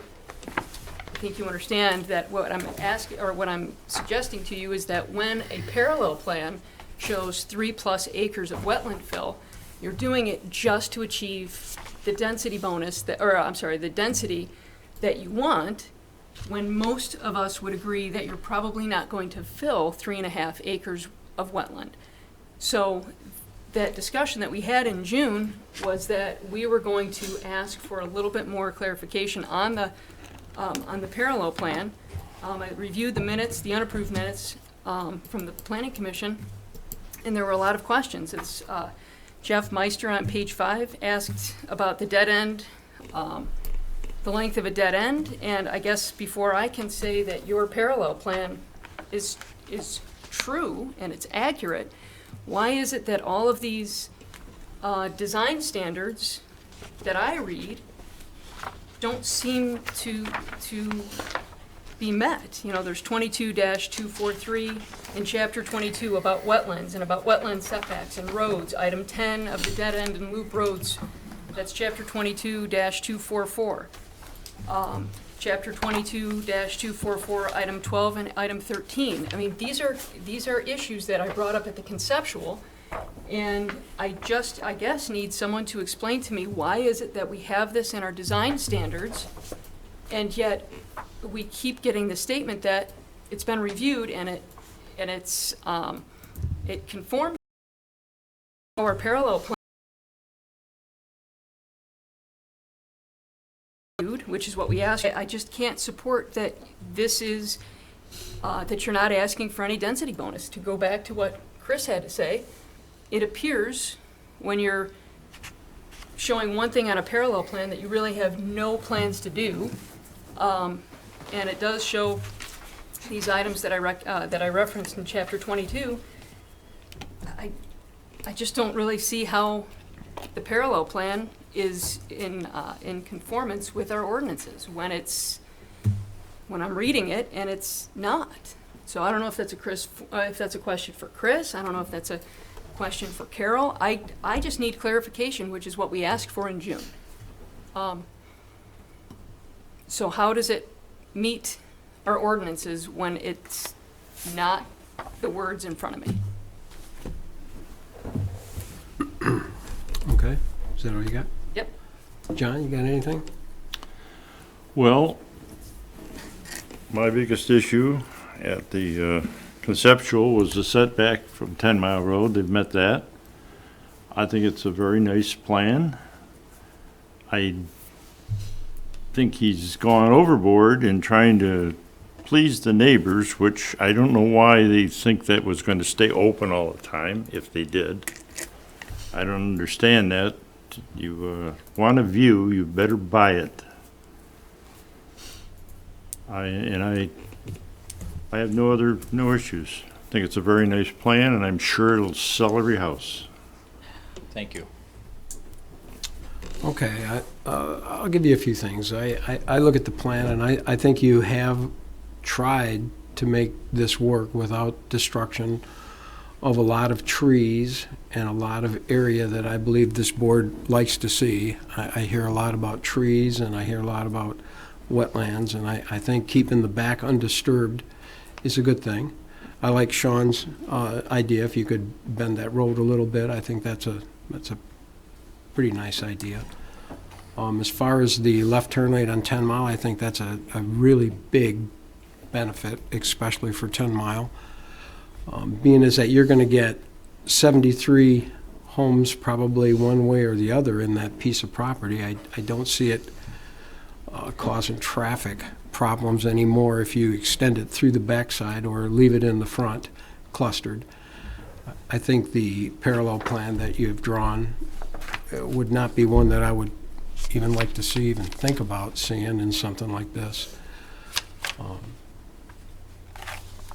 That being said, I think you've done about everything you possibly can, and I know that the public benefit that you're offering is because of the cluster, moving it forward.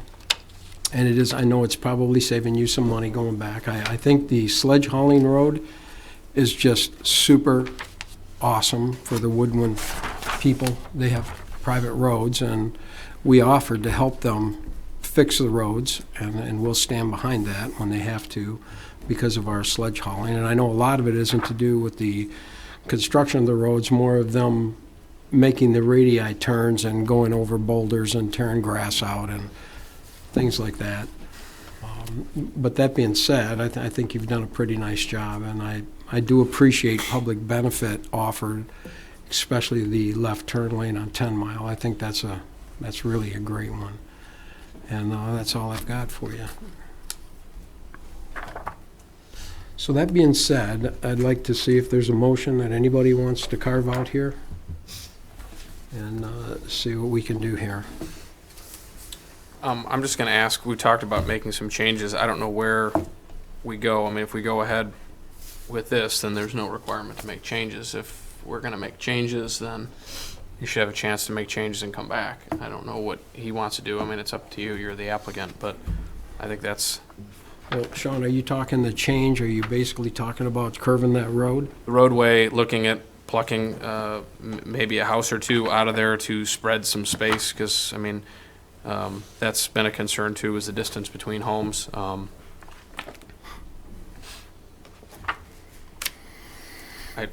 mean, it's up to Howard. I mean, those are the concerns that will either, I mean, it's not a yes or no, it's, you've got to go back and look at it. So if you want to move ahead, then that's fine. If you want to go back and look at it, that's fine. I would say it's up to you. Yeah.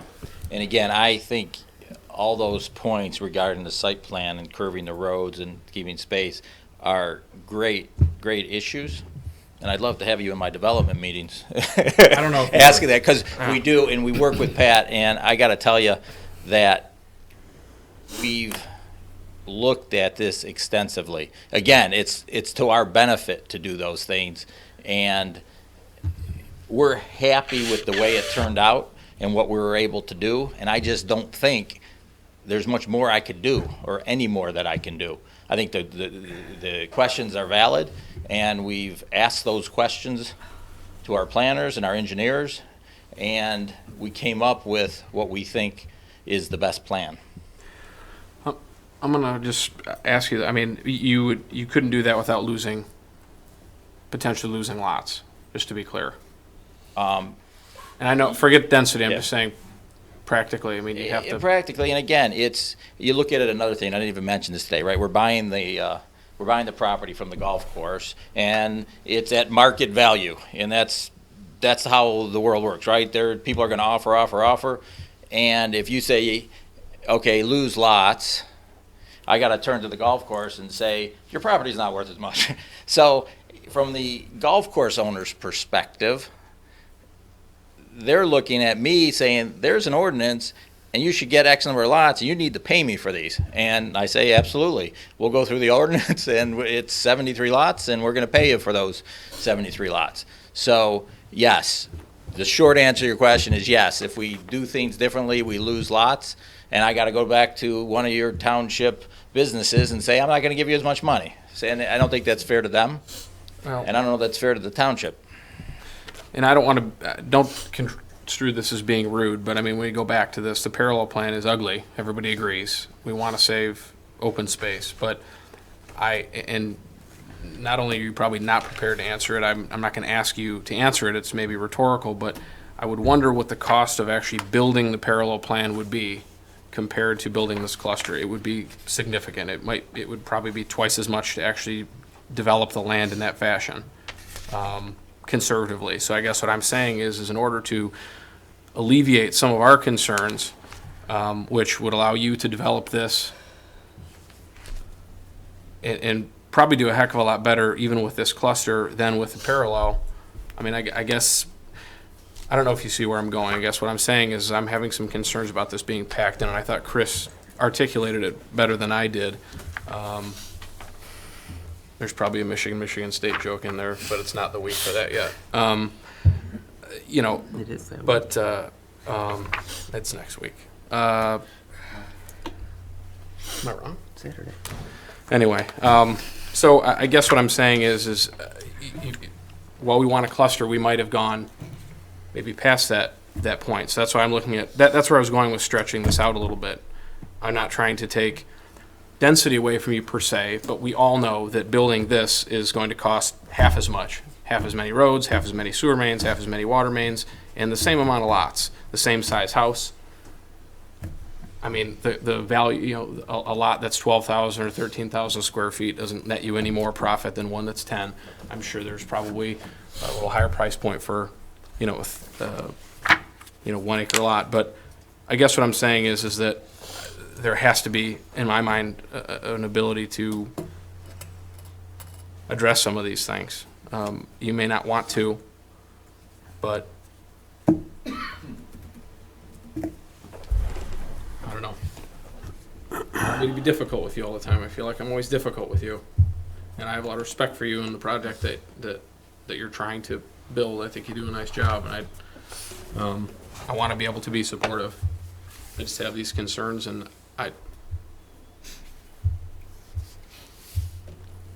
All right, well, let's do something here. Is anybody willing to make a motion of any type here?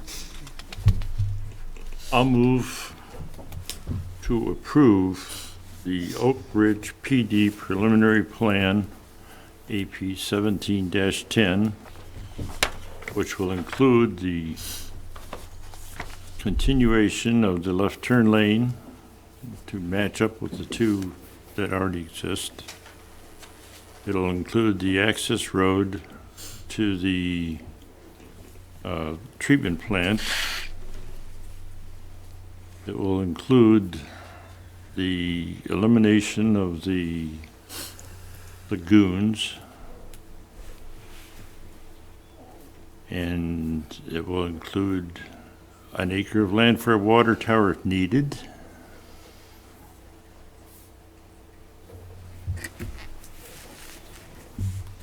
And I don't, of course, it's decided approving this plan. We've already answered the issue of the woods behind it. So that concludes my motion. Do we want to add in the 16 to 20-foot trees between the lots? I'd like to make sure that them trees are fully. You didn't hear me say that? Huh. Yes, I'd like to add that in. Okay. I have a question regarding that. If Do we have a these- support first? We have a motion. Is there any support for it? I'll support. All right, we have a motion and support. Any further discussion? I just Go have a ahead. question about the, what if those trees don't necessarily take, or if in 5 years they are, they end up dying? What kind of condition do we have on that? A replacement condition? Is there one? Yeah, we warranted, Brad, what's our warranty on the trees? 1 year or 2 years? We have a 1-year warranty on the tree. We don't have a 5-year, obviously. And we get it from the farms. We go up north, get all the trees, and we get 1 year. So if there's any issue with the transplanting of the tree, we'll typically see it within the 1-year time frame.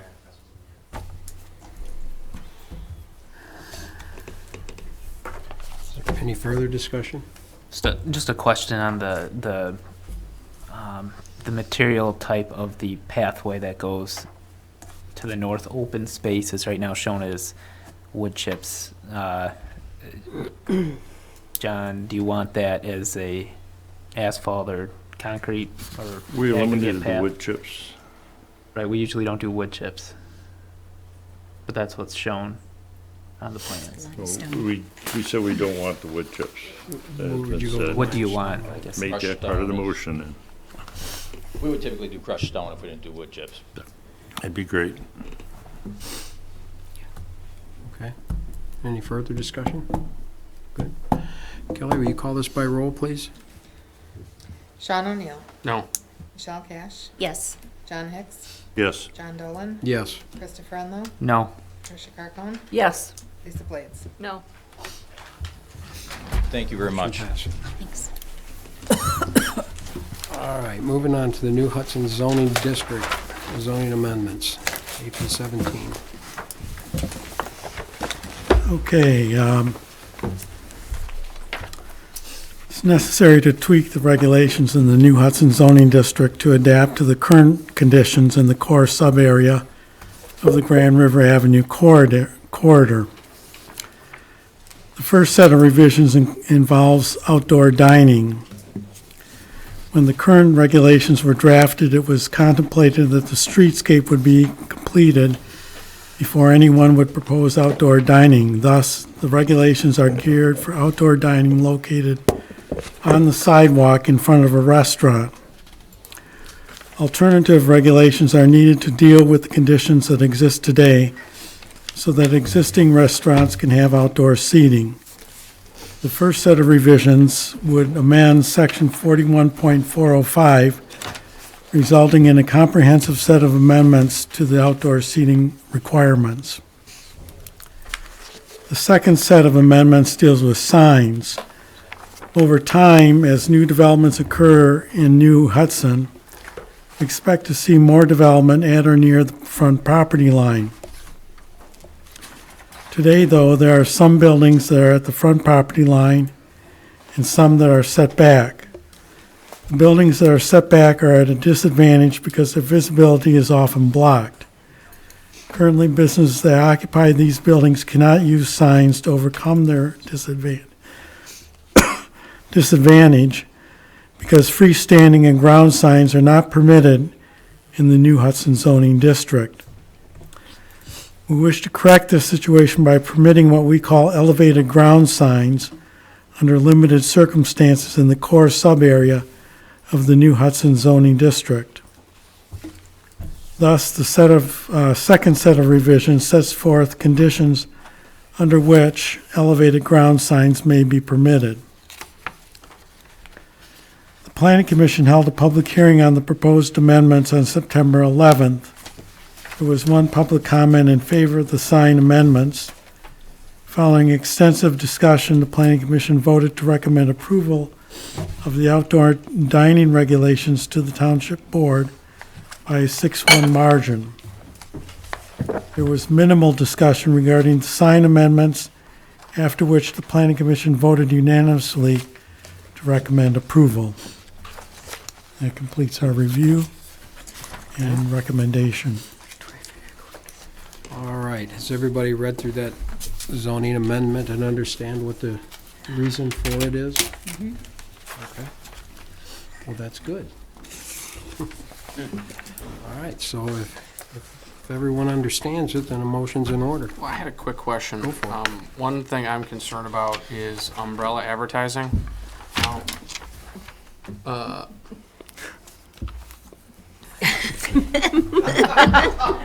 Really? no, I want to know what you envision, Chris. Have you just talking about this a little bit? What? Tread lightly, Sean.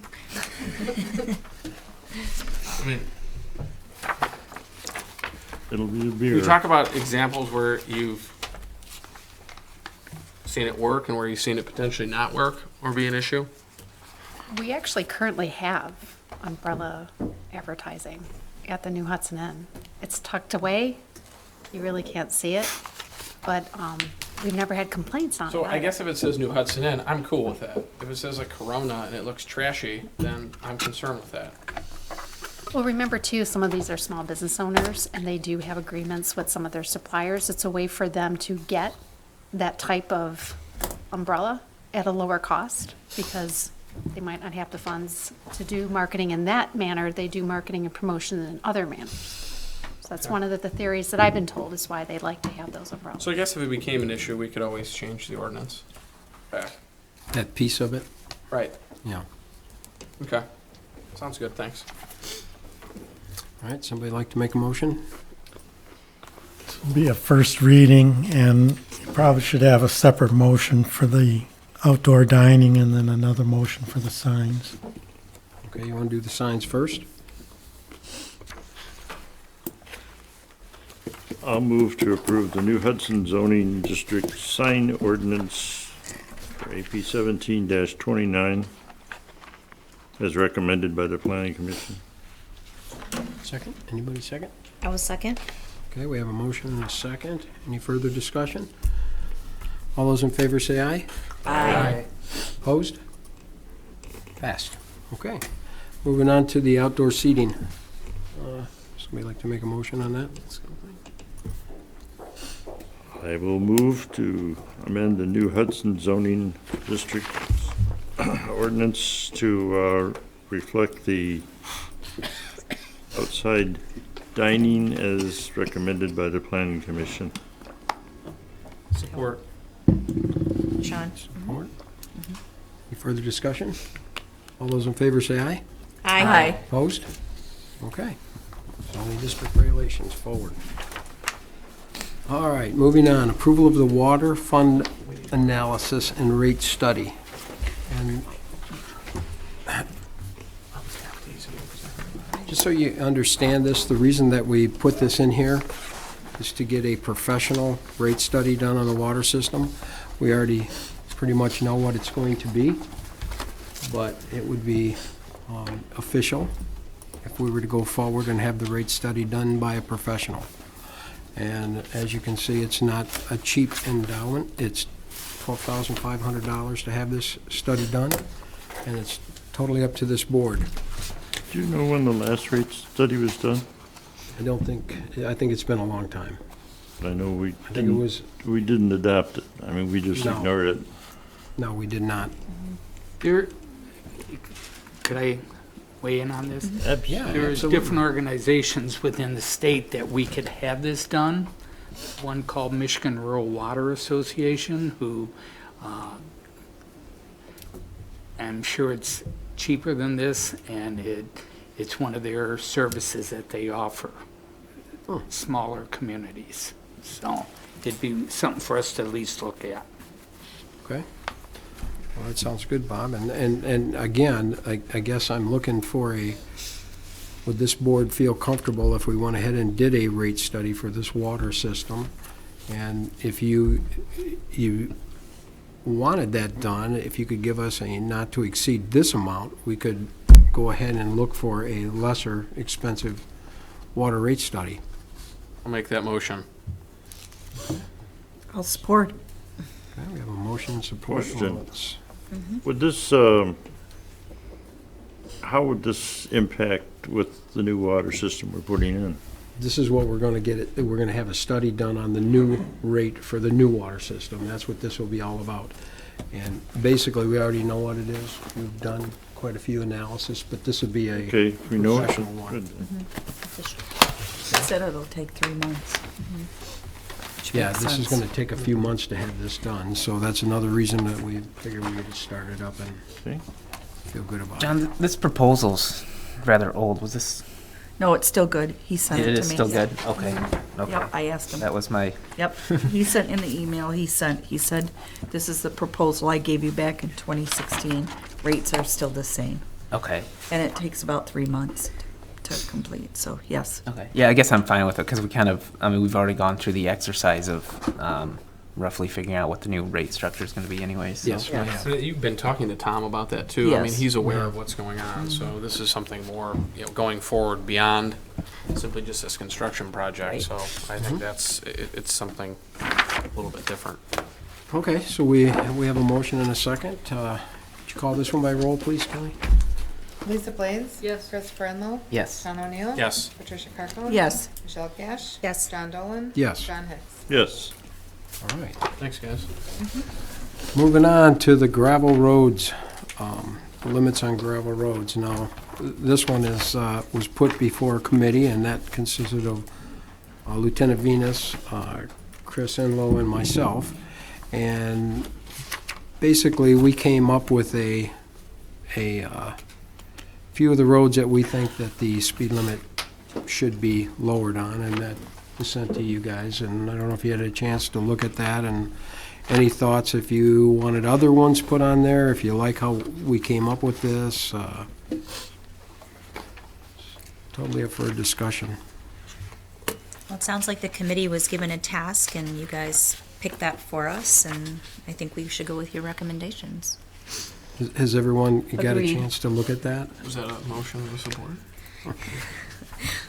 We don't like the county's recommendation. Yeah, Is that what I hear? yeah. Well, they have a lot. Okay. Do we want to make that? You making that motion to go with the committee? I'll make a motion to approve the committee's decision to have the 5 of them, the 5 recommendations attached in the letter and the email. I counted 6. Oh, sorry, 6, to go through with that. Oh, yeah. Yep. Okay. The 6 roads recommended by the committee. I'll support. All right, a motion and support to move Do forward you want to with name? that. Do you want to name the 6 roads? Can we just Do you wanna attach the just- letter? Reference this letter? Sure. August 24th, 2017, supervisor letter. Okay. All right, any further discussion? I just want to thank the committee for all their work, and thank you, Lieutenant Venus, as our law enforcement top official. It was important you're involved, so thank you. And Chris was really instrumental. He was instrumental in this whole thing. All right, if He I have to thank initiated Chris, it. I'll thank Chris. It's apparently that week. I'm a little lost. All right. Long week. Nervous, I see. Could we call this one by roll, please? John Hicks? Yes. Lisa Blades, Yes. Tricia Carcone, Yes. Michelle Cash, Yes. Christopher Enlow, Yes. Ken Dolan, Yes. Tom O'Neill. Yes. Okay, thank you. We'll get them things lowered. We'll start that process. I think it's going to take a while, so hang on.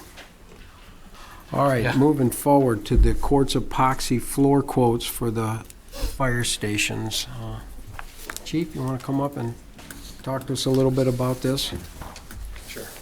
So we've recently made some pretty dramatic improvements at the fire station, Station 1 in particular, with the concrete repair work and also painting a lot of the interior of the station.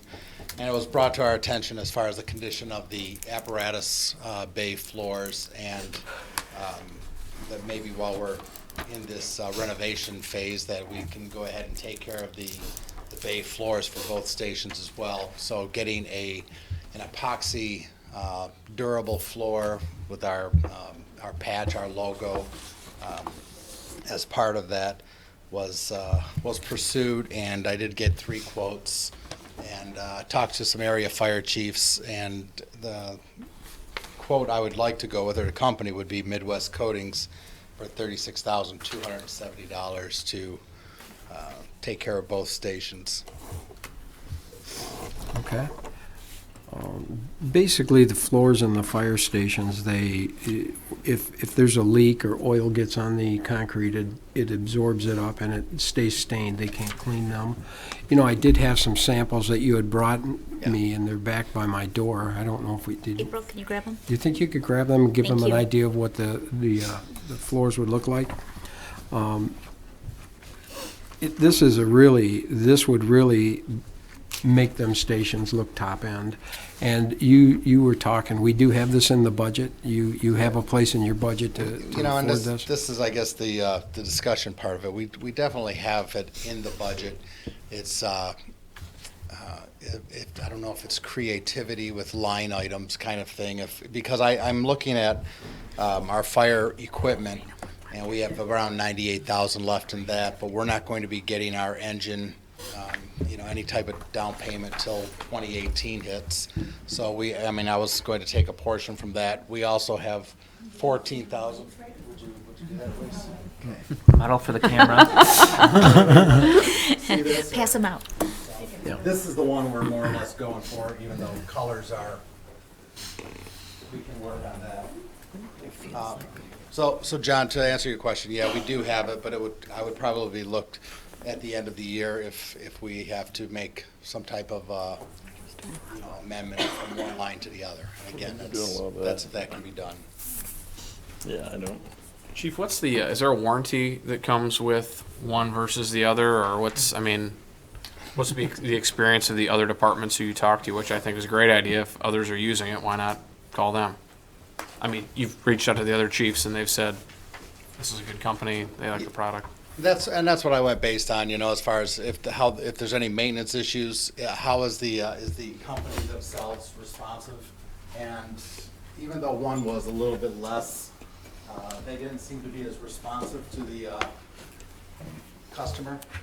So I saw that as a potential problem, but I've done it in a previous fire department as well, and for 10 years, it was it just looked so much nicer and was durable, a lot easier to clean, and we didn't have all of the oil stains and things that we have now. So they actually wipe right up. Yeah. I worry about slipping. Just worry about slip hazards. And People are running around in there. It's wet all the time. That's why we went with this one. Right.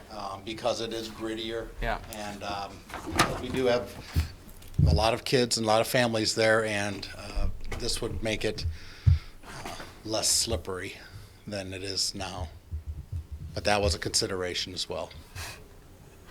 And then the other thing I'd like to add on to this board is if we're getting these epoxy floors in the fire department, I would also like to ask what you thought about our restrooms that we have, our public restrooms. We have a couple up here in the park, and we also have a couple in the fire building down the street, and where the new ball fields are being built.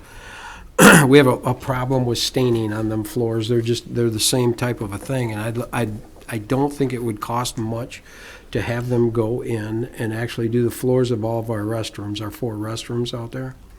And I don't know if you think that's a good idea or not, but as you see, we've been trying to really clean up the front of the hall here and make things more user-friendly for our residents. And I think that that would really make a nice floor for the restrooms. And again, I don't have a price on that. I would basically hope to piggyback off of these, if we say okay on these, have them. I can't imagine it being super, super expensive. So you're saying, That again is oh, sorry, up John. to you guys. No, that's No, up to I you was guys. gonna say, would we go with the more standard grade, that where we wouldn't have to worry about, or you wanna go with that or the other? Yeah, this was, I'm just saying for the other things, Oh. John. Yeah. So I know what the fire station wants, the one on the right. Yeah. And there's a bit of a premium for that. Would you think the one in his right hand? Probably the one on the left, I would see more as for, it'd It's be not having easier to trucks driven clean over, it's and, not- right. yes, it'd be easier to clean. It would just make the bathrooms really more maintenance friendly. If he extends the same unit pricing for those, which, Yeah. you know, would be great. And I think there's many colors too. I just think that's a couple colors. I mean, you could ask for whatever colors you wanted and, yeah, you can. There's a lot. you know, I would like to stay with whatever they did just to keep the price low, and it is in the bathrooms and, but again, that's totally, you know, a decision on this board, and I just think it would really be upstanding for the fire department to get their floors done. I think it would look great. We And this also has stripes too, right? They stripe them? They're Yeah, gonna stripe the for floor for for us to your, align our wheels on our Yeah, engines, so our they'll be striped apparatus. also. So we, Can we ask if he'll do that and then get a And price it for the goes next here. meeting, John, and see if he'll, we could do that. yeah, I can. just to Do you need separate that? the two? I don't wanna hold them up while the weather's still good, because you're gonna have to lose use of the station inside for 4 days, right? Right. According to this. Right. And while the weather is nice, we should be. Well, would you wanna, do you wanna go forward with this one, and then I'll get a price? I I'd like can't to. imagine it could be I that don't think it's expensive. going to be that much, but I mean, if the go-ahead is there, then when I talk to them, then we'll just throw in, or see what they're going to do. Maybe if they want this, maybe they'll do them for free. You can always ask. It's always an ask. Figure out how Can to always work ask. that, but- Tell them they weren't quite the lowest bidder, it was close, so, Yeah, yeah.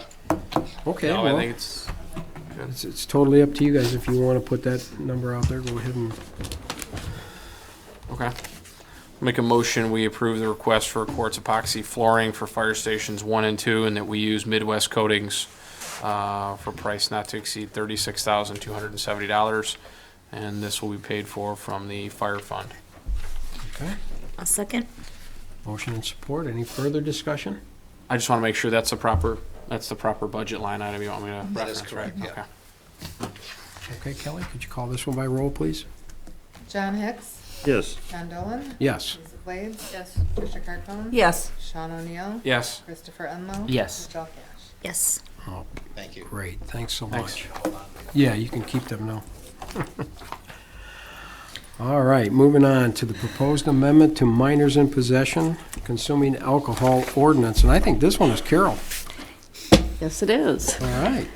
This is a proposed amendment to Chapter 26 of the Code of Ordinances to deal with changes in the law regarding minors in possession. Specifically, there were 2 statutory amendments that necessitate these changes. The major changes are first, that the first offense now will only be considered a civil infraction.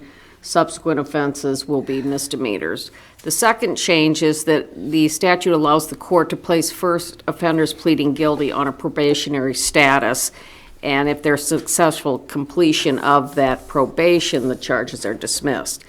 The second statute then made an additional amendment to allow for court-ordered breath become effective in January of 2018. When they passed the second statute more recently, that's effective October 10th. 2017. So this is up for first reading. It will make your ordinance now consistent with the changes in state statute. Understand that we will not be able to adopt this at this meeting, so any tickets written after October 10th until the ordinance is finally adopted will have to be written under state law. Okay. This is actually lightening it up on them a little bit, right? 'Cause Yeah, I kind of read it as a lightening up. it is. Okay. Does everyone understand that? Carve out a motion to go ahead and get this going? Make a motion that we adopt ordinance numbers, move ordinance 04-17 to second reading, actually. I'll second. Oh, go ahead, Patty. I'll support. Okay, we have a motion and support. Any further discussion? All those in favor say aye. Aye. Opposed? All right. Ordinance passed. There we go. All right, moving on to item I, miscellaneous special assessment rule for general purpose. This, do you want me to? Yes, Go I ahead. would love you to Yep. do this one. This is the annual roll that we prepare to be rolled on your taxes if you are delinquent in the sewer, in your sewer billing. And we, If we had mowing too, this would be on it. yeah, but we have none. mowing, it would be any of the odd things that we would have to roll on your taxes. But this has only been sewer in the last few years because we haven't had any problem lately with mowing.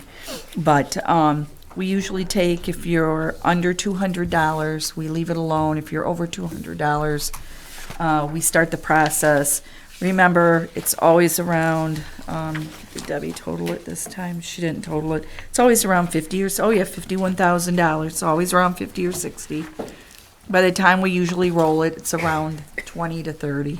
It's just usually the same people every year that just, they don't pay their water or their sewer bill. So that's what this miscellaneous roll is. We'll send out the notices and we'll roll them on the tax bills. Yeah, and basically, it's always the same people, kind of. Kind of, it is, yeah. They just let it roll to their taxes. They just let it and roll to their they pay that way. taxes. Yep. Is there an interest charge or penalty They pay charge? penalties. Mm-hmm. Yep, they pay penalties. Okay, does everybody understand that? Yeah. Motion to be in order.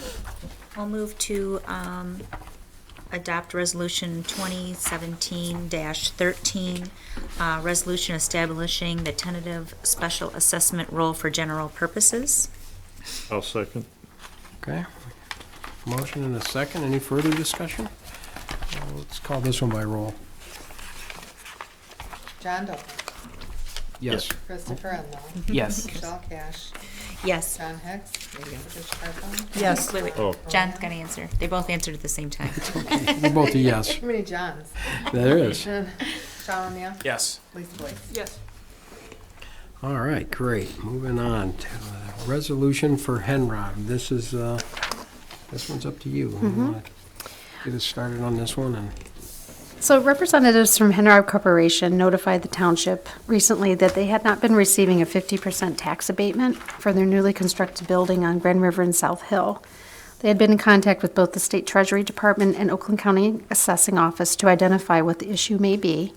And after a full review of all the related documents and communications between all parties involved, it was determined there had been an error on a single date on page 1 of the application submitted by Henrod back in September of 2012. Under Part 7 on Form 12, it states, indicate the time schedule for start and finish of construction and equipment installment. Projects must be completed within the 2-year period of the effective date of the certificate unless otherwise approved by the State Tax Commission. Henrod responded with a begin date of 10/1/2012 and an end date of 12/31/14. As a condition of approval for the IFT certificate, Henrod had a written agreement that was required in order to clarify the understanding commitment between Henrod Corporation and the township. This letter of agreement states in Section 1A that the company will invest approximately $68,491,000 to purchase and occupy the subject facility commonly known as 30,000 South Hill Road, consisting of approximately 178,000 square feet.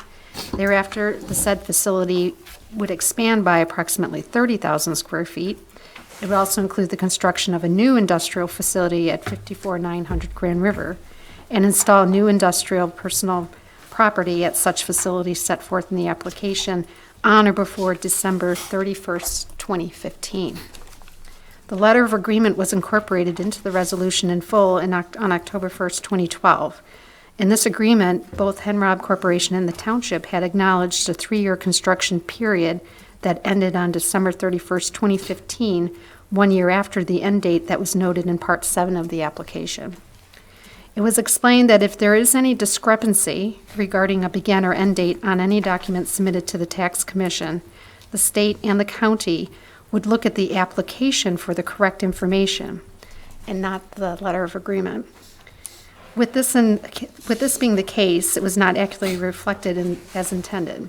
In accordance with Administrative Rule of the State Tax Commission, Part 5, a request for an extension of time of completion of project, including the installation of all tangible personal property provided for in Section 15.2 of Act 198 of the Public Acts of 1974 as amended, beginning 207.562 of the Michigan compiled laws, shall be filed in a local unit of government. So these are the options that would be available. Upon receipt of request of an extension, the local unit may do any of the following: deny the request, approve the request with no change in the end date of the certificate as issued, or approve the extension of time for the completion of the project with a revised end date on the certificate.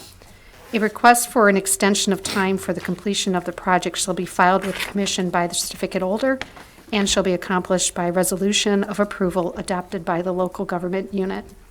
Should the resolution before you this evening be approved, Henrod Corporation would then be able to submit a copy along with the formal request for extension to the State Tax Commission in an effort to correct this error. The State Tax Commission would then review the request at their next meeting and, if approved, would provide Oakland County Assessing with the approval they need to correctly assess the property with the 50% abatement. The recommendation for this evening is to approve the resolution to amend the Industrial Facilities Tax Certificate 2012-356 for Henrod Corporation. Okay, thank you. Oh, and Tina. representatives of Henrod are here today. No. Joe Zarowski and Mike Portis. While they're walking, I'll make a motion that we approve resolution 2017-14. Yes, I'll support. All right. We have a motion and a support already on Still the the most resolution. craziest thing I've ever seen in my life. Any further discussion? Oh, thanks for being here. Yeah. Yeah. Thanks. Would you call this one by roll? Kelly? Lisa Blades. Yes. John Dolan. Yes. John O'Neill. Yes. Michelle Cash. Yes. Christopher Enlow. Yes. Tricia Carcone. Yes. John Hicks. Yes. I did want to note, too, that Joe shared with me this evening that even though the initial investment was $68 million, to date, they've invested $87 million in their project. We're so. happy to have you. Hopefully this will work out. Tried everything. Appreciate that very much, and thank you. Thank you. Thank you. You. Thank you, guys. I'll go back to one. Okay, that gets us to 12, closed session. I make a motion that we adjourn into executive session to discuss the pending lawsuit of 10 Milford 18 LLC in accordance with the Open Meetings Act, MCL 15.268E, because discussion in open meeting would have a detrimental financial effect on the township. Okay, we have a second on it? I'll second. it. John? John, John Hicks? John. John Hicks? we You have need to vote. We need you for this vote. Well, hang on. Okay. Okay. Please report to your Give chair. us a roll call vote, please. Yeah. Roll call. John please. Hicks. Yes, okay. Tricia Carcone. Yes. Christopher Enlow. Yes. Michelle Cash. Yes. John O'Neill. Yes. John Dolan. Yes, Yes. thank you. Jump the gun. Did you break for a couple minutes? Sure. Shirley's got to come say hi, so we got a minute or two.